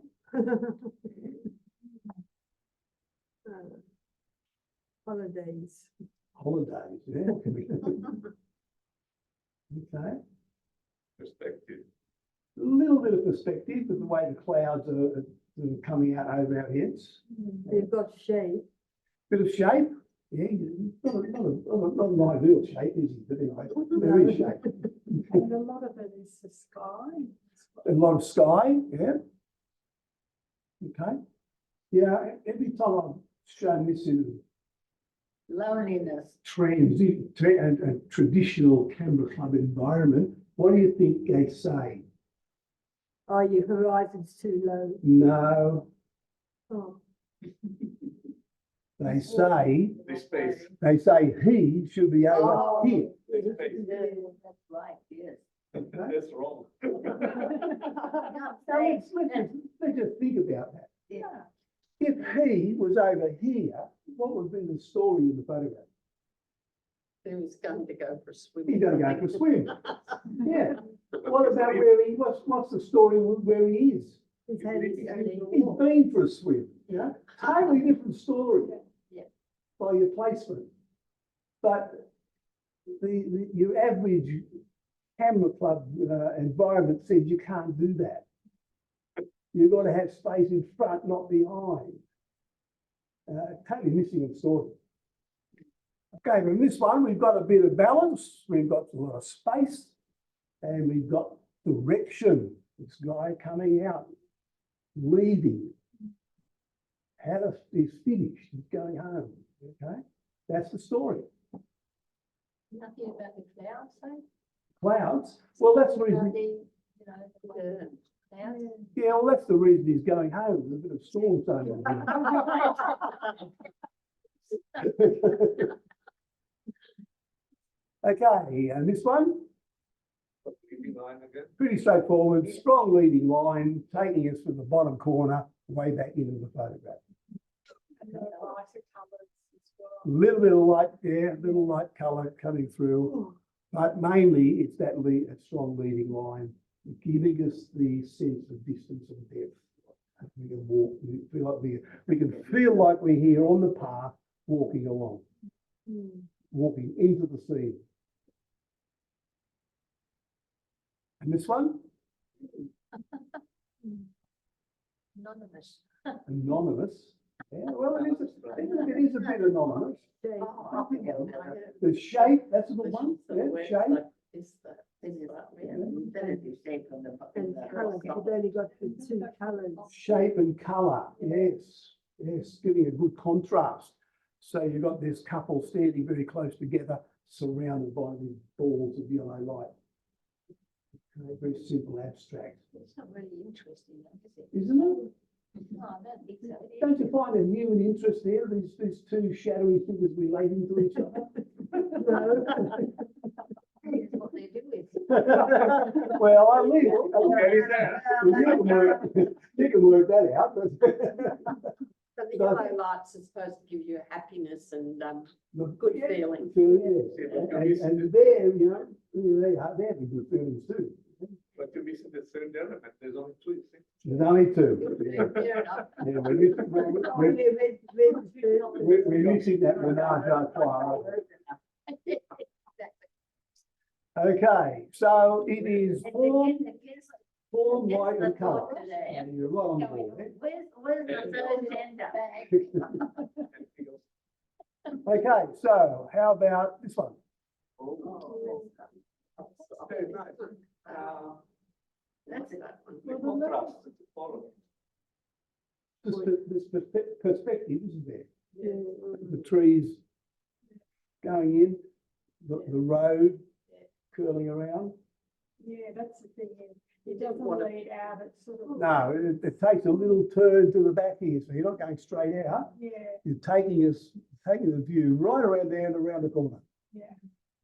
Okay, and that coupled with the strong lines coming down puts the focal point very close to the edge. But it doesn't matter. It's dominant and it doesn't go out. It's contained, even though it's close to the edge. It's balanced by the yellow. And the yellow comes forward and gives it the yellow contrast with the green to the back. The Okay. road lines, you could sort of tone them down a bit. Yeah. So what have we got? We've got leading line, perspective and colour are the visual language elements that we can see in the photograph. If the curve of that line was a bit stronger and closer, where it curves around, wouldn't that be a little bit clearer? Look, probably, but does it need to be? It is what it To is. me, it does. It does, okay, that's fair enough. Fair enough. Or maybe I need to put my glasses on. Yes. Yeah, okay. And this one, Oh, I love the colours. Oh, It's gorgeous. photograph the back of him. photograph the back of it, yeah, we can't have that, can we? And the space as well. And he's And got then those that big focal ones. line on the edge. Yeah, and he's walking out, he should have been back here somewhere. shouldn't Yeah, exactly. The diagonal line. That texture there is fantastic. he? Yeah, well, what the guy does, it gives the thing dimension, doesn't it? Yeah, I mean, take him out and you wouldn't have any idea how big that wall was. Yeah. yeah. It could be this big, this big. Put him in there, we now know it's a couple of metres high. Yeah. 3 metres or something like that. So, and he's important because he's giving it scale. And he's also got the red. And he's got red here, which is a bit of a shame actually. It would have been better if he didn't have red in this particular photograph because it's not about him. He's a supportive piece of subject matter to give us dimension and scale And the texture. and some texture. And of course, the fact he's walking away means it's not a picture of him. Okay, he's part of the scene, but it's not a portrait. Okay, so what have we got? We've got leading line, we've got texture and scale. Okay, so all these are the visual language made to build this photograph and give it some dimension and some meaning. And this one? You've got a big island here, the small island back there. Okay, yes, we've got a slightly bigger lighthouse, a smaller lighthouse, a bit of, there's a bit of balance in that, in the two islands. It's a bit of balance. So what else is there? The The contrast. texture. Contrast, yes. The texture in the water. Texture in the water, okay. The overall mood, tone, dark, threatening tone, Oh, I find it interesting. don't you? No. Oh, okay, you've not been to that part of the world. No, I didn't know it is. It's in Tasmania, and Oh, you were happy in Tasmania. and this particular That's bit of very water is very treacherous. Okay. Why not? That's where it goes out towards the Southern Ocean. Basically, yeah. Yeah. It's the Hell's Gate or something, isn't it? Down near the west corner. Yeah. So what's the line? What doesn't open? Mhm. But What doesn't open? it goes out into the. Goes into the ocean. Oh, right. You go past that island. Yeah. If you go past that island, you're going to hit the Southern Ocean. Is that from the Derwent River? I don't think that's what you're, no, That's the sea. This is the Franklin, is it? yes, I think it It's is. the Franklin, yeah, where the Franklin goes into the sea. It's absolutely, yeah, that lighthouse. And the water really gets rough as It does. you get out. Extremely rough. It's a beautiful Were spot. you gonna say something? So don't you say why the emphasis of the lines? Up here in the cloud, Yeah. well, that's just the cloud formation, the different levels, different layers of cloud. Well, the wind's going in different directions.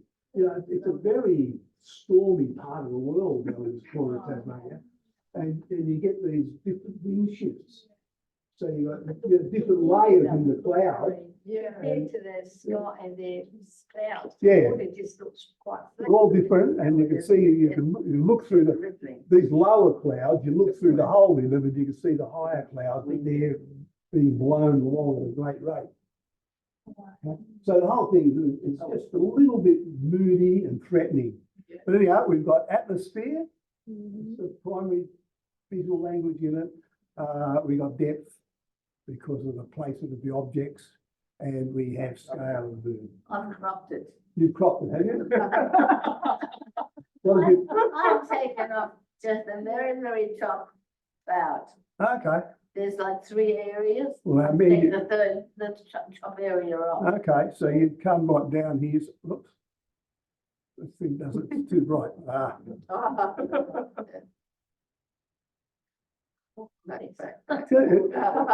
Suddenly takes a race. Okay, so yeah, so you'd bring it up here somewhere. You where that white line is. Yeah. Wasn't it? Hey, you could do that. The other thing No, about but that then you miss picture, that cloud formation. No, well, Well, there's probably still enough on it. It's, look, some of this, it becomes very much a matter of taste. yeah. And sometimes you've got to try it and see whether it does make it better or not. But it's all part of the process. Well, yeah. the other part of that picture, to me, the land and the sea, there's all that texture in it, Yes. whereas the sky is smooth. Well, parts and it of the looks sky. almost like it's been done Part on of your it, computer. particularly down Like- here, like- it's very smooth because All the of that cloud smooth cover is fairly thick, so it's Mm. not even smooth. Too much. Okay. And this one, Or the colours. colour, Yeah. yeah, Shape, shape, and it's repeated shape. yeah, repeated shape. And we have a little bit of overlapping. Just a little bit of overlapping. So shapes, overlapping, colour balance and repetition are the visual elements that we can see in this photograph. But it's the colour and the shapes that make it striking. That is just Oh, where's that? Where is it? Now, that's somewhere down in Antarctica. Oh, that's gorgeous. Yeah. Okay, so what do we got here? We've got, Beauty. well, the first thing is the shape of the image matches the subject. So we've got a slightly widened shape. Okay, because the subject is fairly wide. You know, it goes from way over there, across to this bit sticking out, then way back in again over here. So it's a fairly wide subject. Perspective. And there's a bit of perspective in it, yes. Also a lot of atmosphere. You can see on the edges how the cloud has been used to blanket out and give it a bit of depth and dimension on both sides. Yeah, because when you look at it, you think, how does it actually stand there like that? Looks like it's ready to fall down. Well, it probably Nothing in was. front of it. Well, it probably was.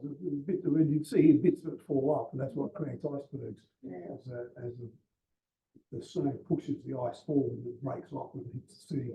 And it's also monochrome as well. Yeah. Colour, yeah, it's a single, fairly well, a single tone. Yes, So it's a very reduced colour palette, so that gives it that sort of moody feel. Soft moody feel. No red and yellow. I don't think that just happens naturally. That's what. Oh, yeah. Yeah, but But, you know, you could, and it wouldn't have been hard, you could have had some people in one of those rubber boat things with red life jackets on, spoil the mood. oh yeah, Okay. So by waiting till they're out of the way, you know, we create a better mood. Okay, and this one, Oh, What is it? look, it's a bit of a composite. you've got, in fact, two photographs here. You've got the line going up here. So you've got the same objects, but large here and small there. So that they're just blended together. But that one has, that's shape, I think is Yes, it's. the main thing there, shape. What else have they got? Form. Okay, so we can see these prism shaped forms all through it. Okay, so it's shape and form.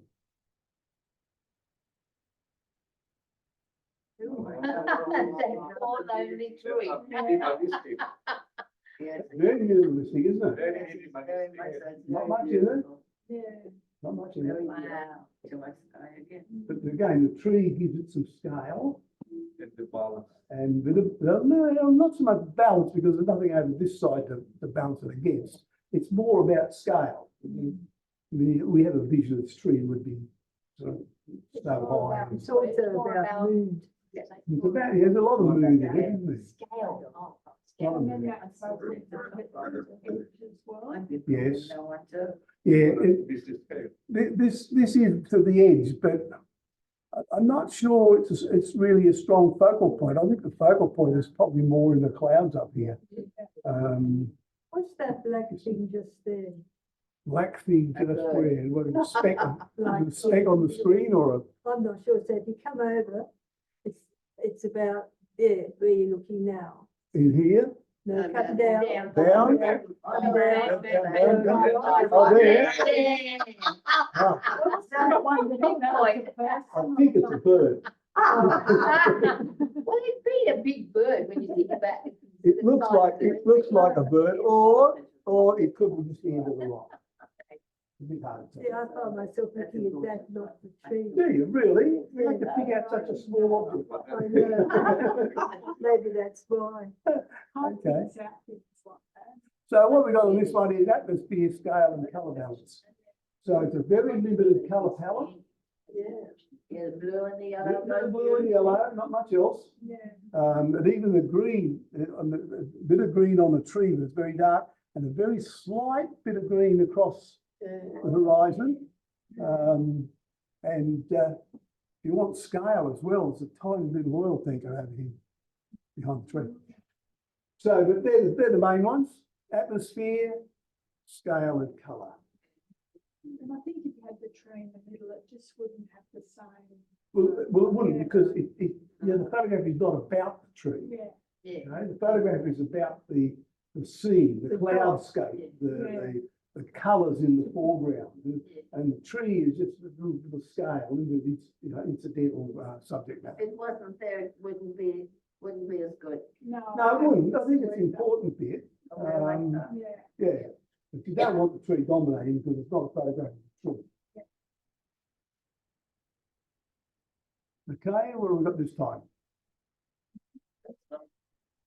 Perspective. Bit of perspective, yep. I love the framing of the branches up top. Yeah, a bit of framing of the branches. We've got repetition in the arches Yeah. And reflect. and in the reflection. Okay, repetition. And there's a bit of diagonal line through it. Yeah, And the lines of the tree are bringing you down to that. yeah, they're sort of all pointing down to the bridge. So we've got line, space, and light. The main visual elements in that photograph. Lovely. That is, I think it's Richmond Bridge in Tasmania. Oh, must be something else. No, And most of it's No, back that's not in it. Tasmania. I know they're all over the place. that's not the Richmond Bridge. Not the Richmond, No, but it's, it's the Richmond Bridge is, but more buildings, more, yeah. more buildings around it. Ah, okay. And the arches. Oh, you're right too, the yes. arches are higher. Yeah, the Richmond Bridge is almost in the centre of town, isn't it? Yes, okay, I'm not sure what this is. Wherever it is. it's The beautiful. reason I'm not sure is it's not my photograph, so I can't really tell It's you. lovely. But anyway, so space, light and line.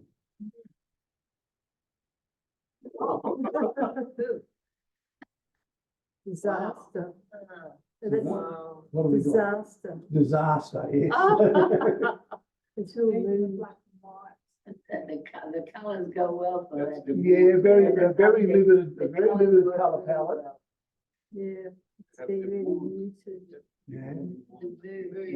It's very- The story Eyes has really shows good the story. same kind of mood. Perspective, is that any perspective in it? Yeah, because it's taking you down to her eyes and Yeah, so it's been taken fairly close up with a reasonably wide lens, so you do get that dominance of the front part of it and the recession of the back part of it, giving it some dimension, some depth, some perspective.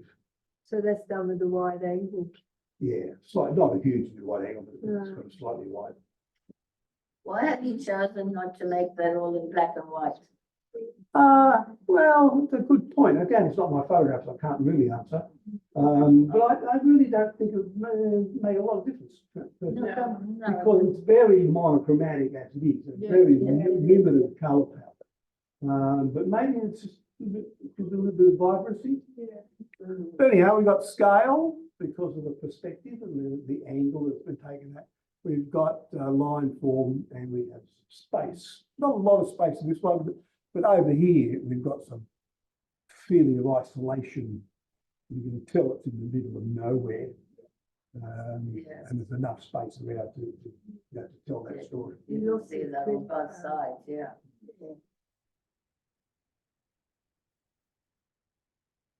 Oh, golly. Oh, They attract, ready to fight. Probably. Attraction there. one or the other. Probably. Yeah. We can't see the remains of a seal or anything in there to fight over, but they certainly look like they're shaking up to each other, don't they? Yeah, the legs have got a bit of blood around them. Yes. Yeah, you've got the two again. Yeah, we got two. Yeah. Yeah, well, that's Mm, it's a balanced fight. mm. Okay. So what we've got here is balance, colour line, and two subjects. Mm. Right? But if you had a third one in there, it would have been a referee or something. But you don't need a third one, do you? The story is the two facing off to each other. Okay. The other thing is that there's a wide separation, which is interesting. So they're summing each other up. So you're getting the tension of the impending Yes. confrontation. Now there are three. Now we've got three, we've satisfied the odd number pundits. Yeah, we'll be happy now. What else do we have? Strong yellow color. Strong yellow. Bringing it forward, jumping out, it's almost lifting off the screen, it's so strong. And you have the dark green in the background, as the analogous colour going back. It's like fireworks. It's lovely. Gives a great dimension and a great sense of 3D. Yeah, it is good. So what we've got repetition, number one, we've got colour, we've got light. And the colour is the striking thing, the bright yellow. Really jumps out at you. We're back to that one, but we know what that is. What's Leading line. leading line? Yeah, See, I don't see that as a leading line, like, that's it. I see the three crosses in the front, and then like there's a cross behind, but then I just stop there. We'll see. It sort of comes, those three, and it loops around the one that's facing us, it's at a different angle. Yeah, I know. Then it comes across to the heel, around there and back again. So it's like a giant S curve leading us up into the church. Okay, what we've got there is atmosphere, lots of atmosphere in the sky, dark tones in the foreground. So plenty of mood and atmosphere. There's lines, Shape. and we have shape and form and space. And to me, if it was colour, it just wouldn't have the same impact. Possibly not. Yeah. Possibly not. What is that? If it was colour, it Yeah. wouldn't have the same impact. Yeah, it would depend on what colours are in it and how saturated they were, but you could put some colour in that, but not too bright. They'd want to be fairly dull, A nice unsaturated. red church. No red to it.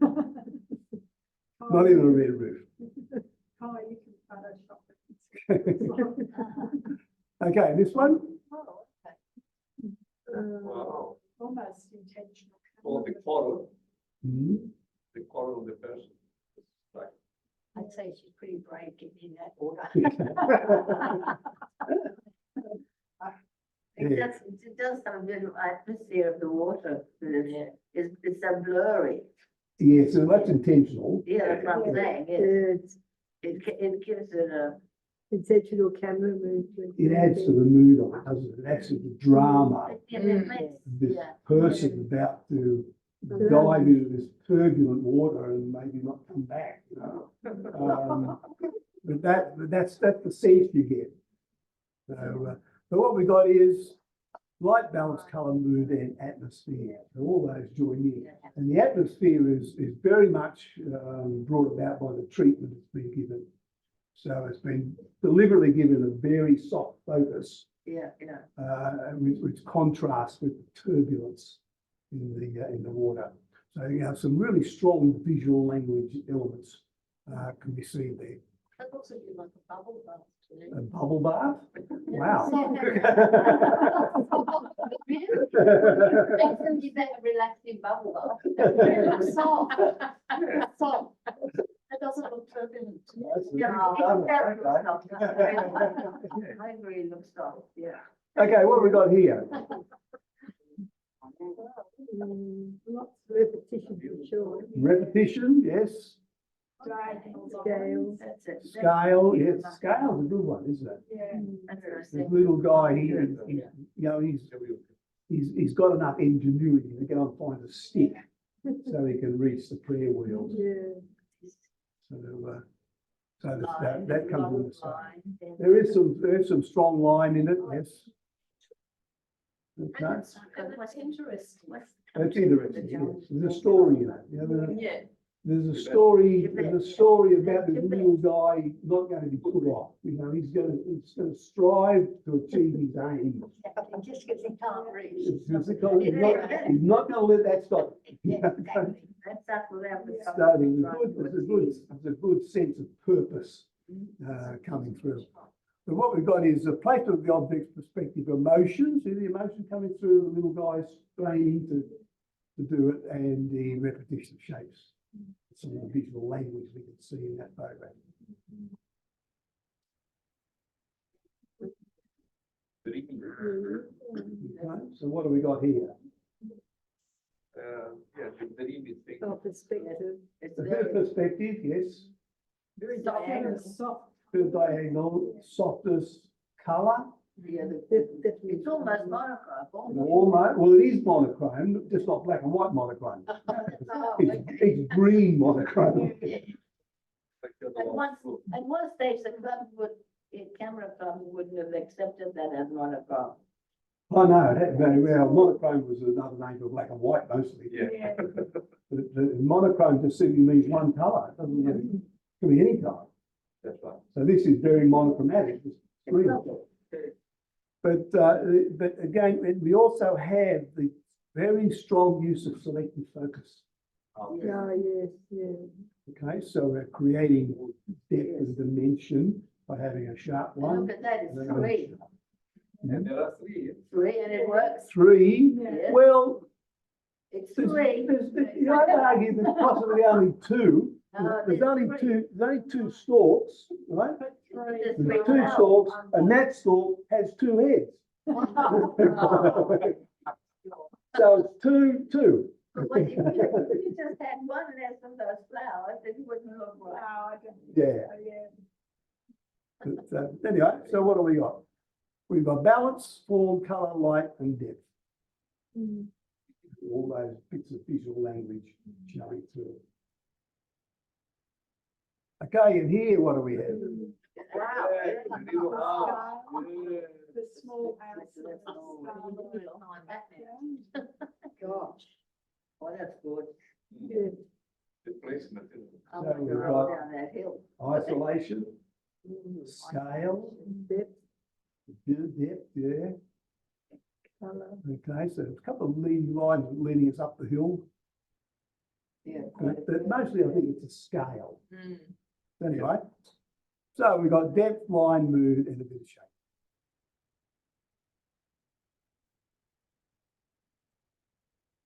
Wow, oh, love it.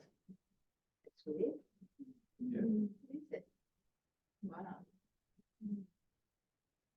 Okay, so what have we got in this one? Line. A line, yeah, there's an implied line going up through there, isn't there? No, I think it's more the line itself. You were looking at the line going across.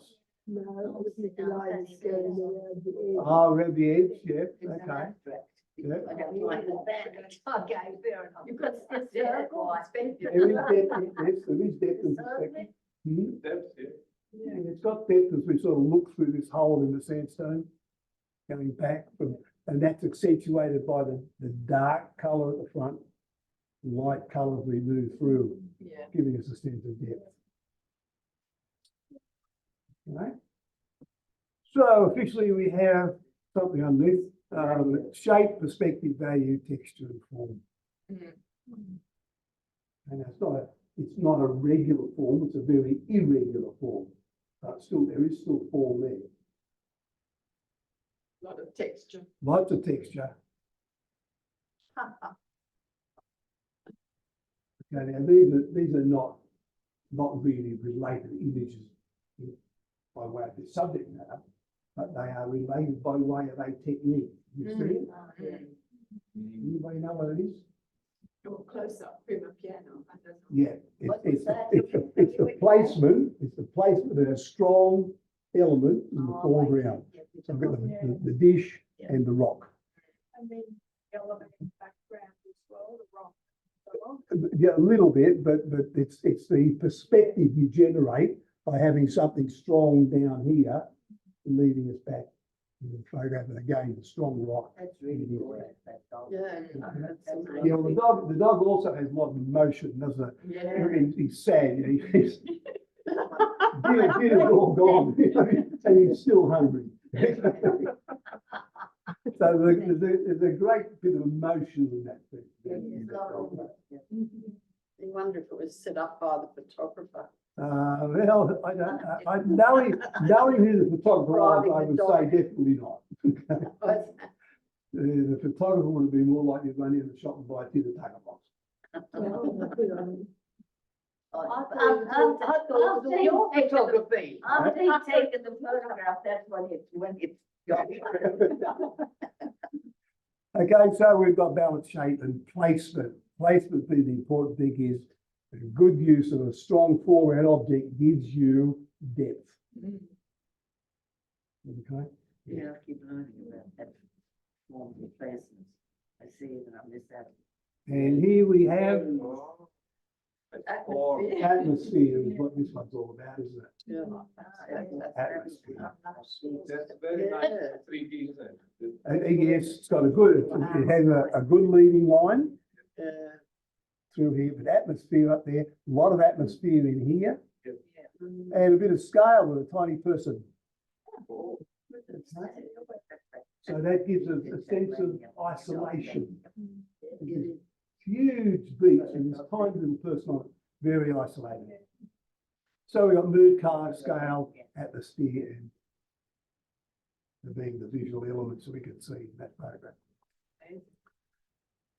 And here, On the two different. It's the same. Same photo with different. it's the colours. same, basically the same scene that has been treated to create a different mood.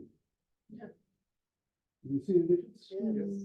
Big difference, but Yeah. both of them look a bit false. They both look a bit false, do they? Yeah, it could be, maybe they've been over-treated. But the idea was how tone changes mood, okay? Light tone, it's light and bright. Dark tone, it's dark and gloomy. Happy, happy. Yeah, so it's more a demonstration of how tone affects mood. So we got line, shape and mood, the mood being the important one.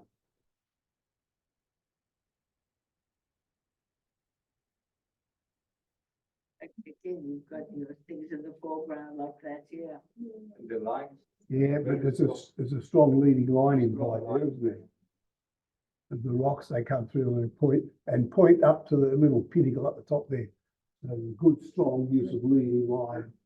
Take us from the foreground sand right through the middle island in the background. Blue colours, love the colours. Yeah, again, it's a fairly limited colour palette.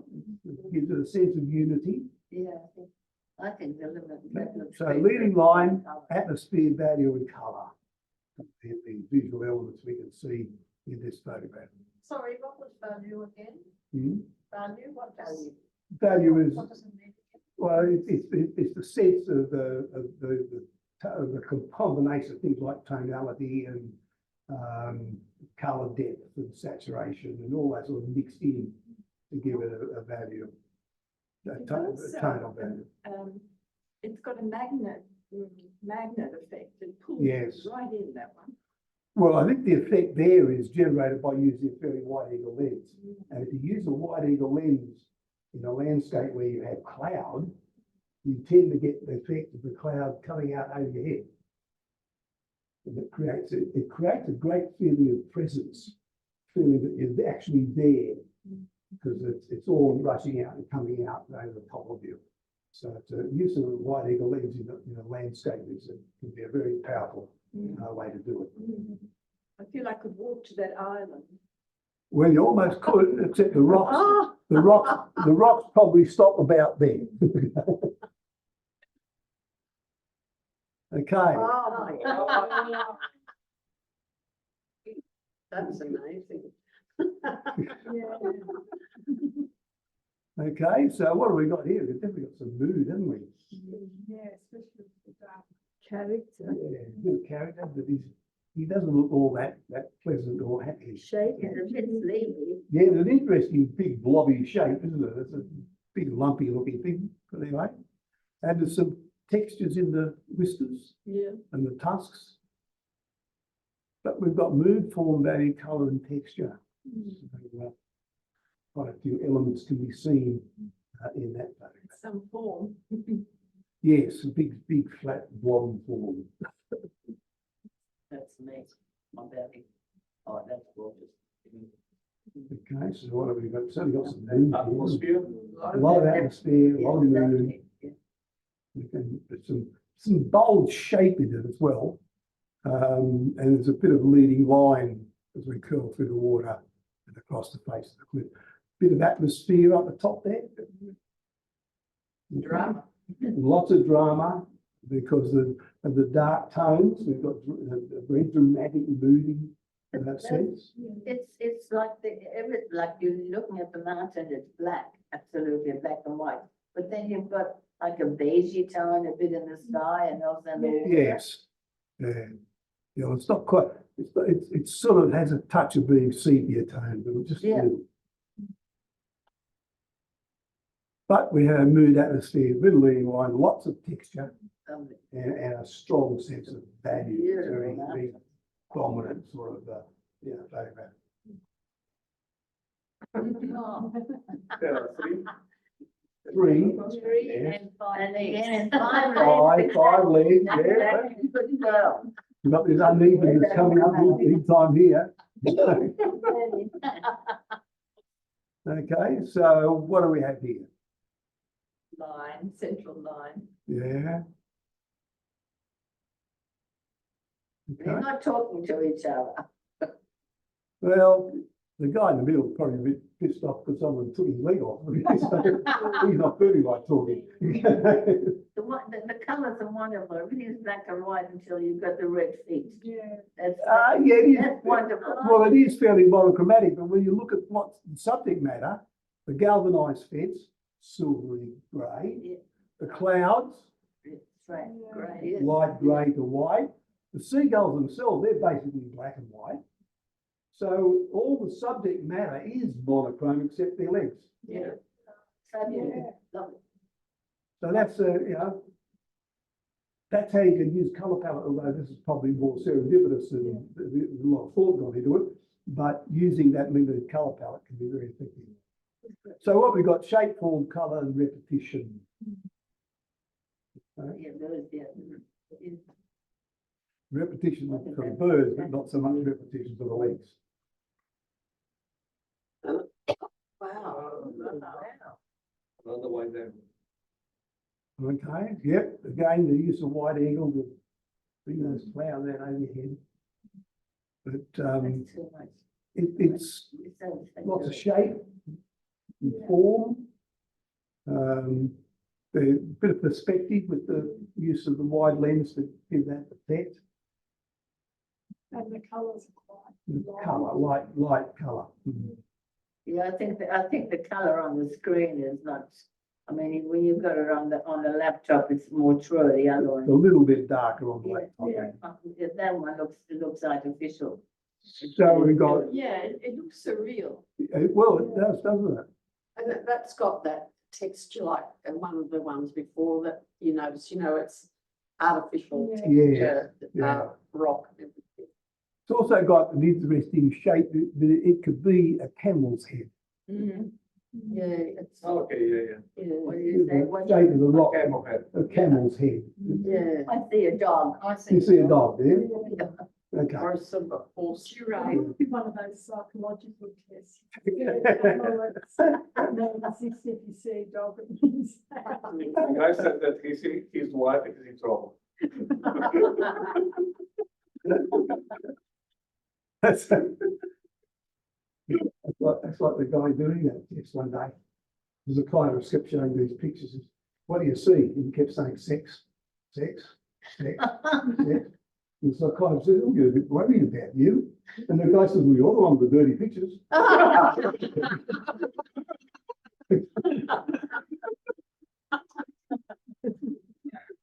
Okay, so we've got leading line, form, colour, texture, and perspective.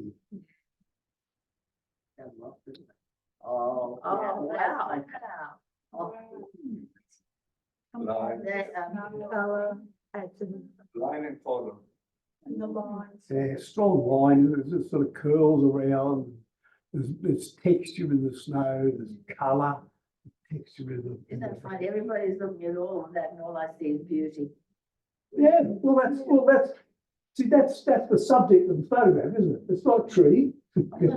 I'm not looking at everything else, the Yeah. form, the shape, the Yeah. et cetera, the technical part. Yeah, it's That's just a feeling of beauty. Straight beauty. Yeah. But, because that one's been giving a very interesting treatment with the swirling nature of the tree to sort of make it look a bit more interesting. But anyhow, we've got line, form, colour, texture. Yeah. And that's it.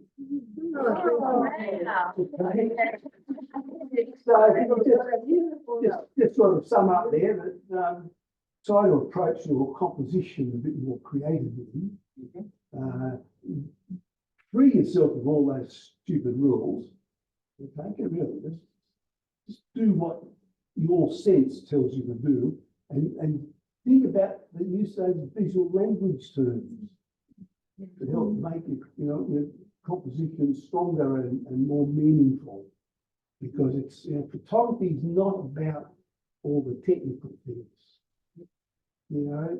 Most camera club photography seems to be judged on: is it sharp? Is it fully toned?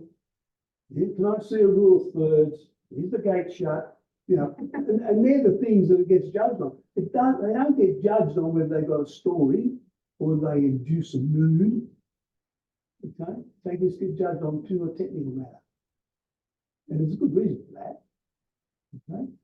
If I'm the judge and I say that's out of focus, and it is, you can't argue. But if I say this has a fabulous mood, they say this guy's on jelly beans. It has no mood for me. Okay, so the judge is not so authoritative. It's being questioned. But on pure technical matter, it's very hard to question. Yeah. Okay. So that's why they sit there and judge on technical matter only, and that's why, like the guy leaving the beach, we're told it's got to be over there, without thinking about what the message is. So anyway, thank you for your contribution and I really trust you can go away with a fresh view of what photographic composition is all about. Yeah. Thank you. Thank you. Thank you. Do we have any comments from Zoom land? From where? I've From got what? Zoom land. Unmute and Here we are, Alan. Oh, there you go. Alan, you've got something to say? Yes, hi. Hi. Very interesting talk. Wasn't it? It's a great story. Yeah, some of those photographic samples were amazing. Yes. But it's Sarah there now, she's. Oh, I think she did say something before. So she's there.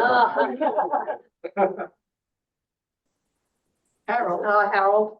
Hi. Oh, a thumbs up from Harold. Not saying not tonight, Harry. Oh, Everyone, I am here. I'm just fading fast.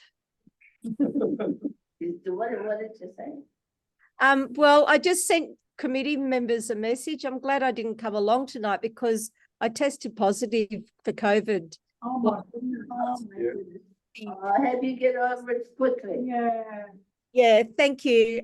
But I just had a funny feeling. I just didn't feel well this afternoon. So We were talking about it and I was saying that it was finished and you said, no, it's not finished.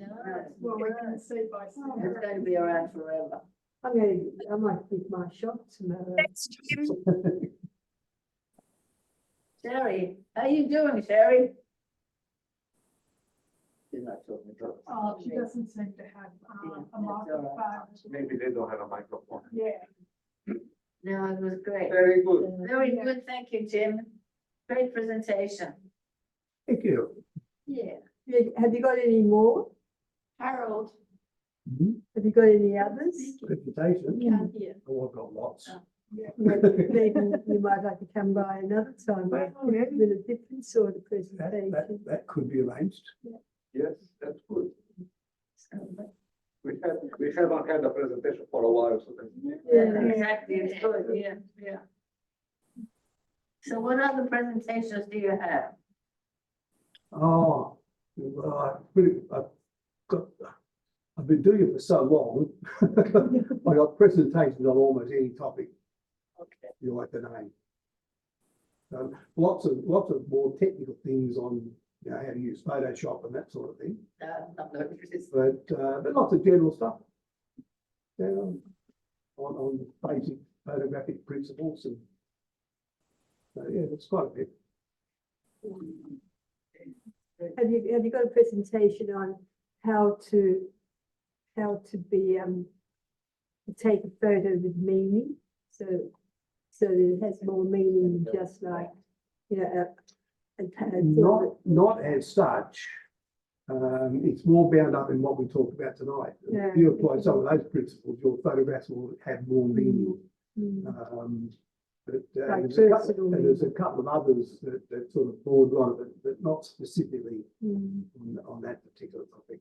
So it's also, so all the photos that you chose to put up, Yes. are they like from your That files or? we originally gave that presentation for our own type of late code, and it was a joint effort between myself and one of the other members. So some of the photographs are his, some of them are mine. I was gonna say, it's only time to be into it. Yeah. Oh, that's great. They say it's normally worth giving 2 steps to the right, 3 steps to the left. Because it changes everything. It does, yeah, it's amazing how much attention in something, just by shifting your viewpoint slightly. Yeah, or just going like sitting down. Okay, well, thank you very much for having us over, and I do hope have a good you go drive away back. with, we came on the train. Oh, thanks, John. So I hope You haven't you, travelled too far. that's You right. local? Oh, you're not at the Belgian Road. You're not at the Belgian. Oh, no, I'm not making it. Oh, okay. So, yeah, so I hope you all got something from it and can go away with a broad Yeah. idea of what the problem is about. Next time we have a judge and the judge says, so they want to say, no, Jim said that's Jim not said. right.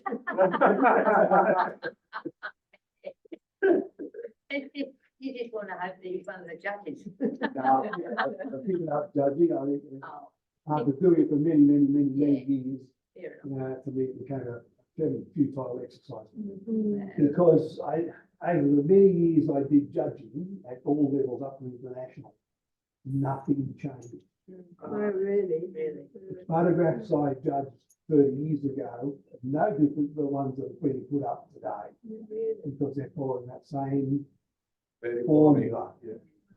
Same formula being put forward by bodies like the FCC, APS, FIAP, you know, AIP, that they all work the same formula. You know, they have these long definitions about what's nature, what's photojournalism, what's, but then can't get photography by definition, you just copy it here. Yeah, that's what I mean by meaning. Yeah. I think you told us that a lot tonight, that we have to trust what we feel in You here. do, absolutely. Yeah. Yeah, And don't make photography for other people, make it for yourself, make it express your ideas and what you want to say. I mean, Exactly, don't get involved in AI. but when you do judging, when you do judging, people put you in a box. And they say, this judge likes this subject. So every time you go somewhere, it's all you see. And I know many years ago, up in northern, up the northern, north there, I saw a photograph of the youngster, that little boy about 4 or 5, and he had a little peak cap on, and he was sort of looking back over his shoulder. He had the most delightful, cheeky expression on his face. It was just, I can still remember the photograph, and many years later, I can still visualize that photograph perfectly. It was brilliant. The next time I went back to the club, there were no pictures other than children. Do I know what? No pictures other than young children, because they labelled me the judge who liked. So the next time I went along, everybody brought their children's pictures in. How boring. And when you go to organise an exhibition or a competition, one of the first questions you'll ever be asked as an organiser is who are the judges. Yeah, I attended because I went a couple of times to the head-on, and I went to one of these, which is the preparation for the competition. And that guy who is the head was one of the talkers. And it's exactly what he said. He said, it's most important to research who are the judges, because everything is subjective. And you, like I said, for me, for instance, he said, I hate, how do you call it? When you put the corners dark.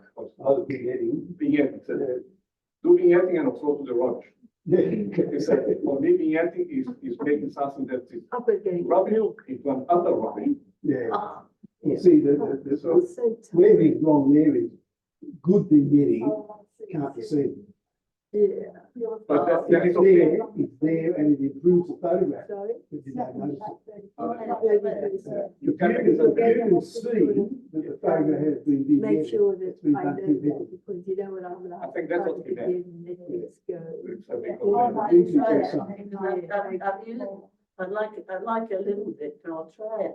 Well, I Next use week is the hardly ever do a photograph first. without something. We got a, no, that's a snap and chat. Often you can set it Where there, we and the only way you can tell is to turn the vignette off. To pick it back on again, then you'll see it, but if you just look at the photograph, you don't see it, because that's how it should be. It just starts the corners and concentrates the view in the frame. Jim, you were on the list of the SCC judges at one stage. Oh, yeah, for Ages. I know. decades. Well, yeah, I remember, because I can remember the two of you. And also I know that I used to get the judges in, and your name's in my head. Yes, yeah, no, I did it for decades. But I took the name off the list, because I just got sick and tired of the not going anywhere. No, oh, yeah, I remember some of your comments, I can remember so clearly that it went on with the judges. We had to sit here like, and not say a word, but we've changed in the last, what, 5 years? Lots of words. We certainly So do. should. Yeah, well, I remember one of our fellow members became a judge. And then he made some comment or other, and I said, no, I like it the way I've done it. He said, No, we're on the judge. Oh, You yeah. know. Yeah, Well, we have the a- briefing is. We have a new member for the FCC.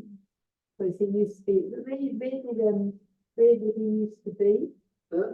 Our new member, Don. Oh, yeah. Well, he's part of the FCC, I know, yes, it- the Confederation of Public Yeah. Trusts, yeah.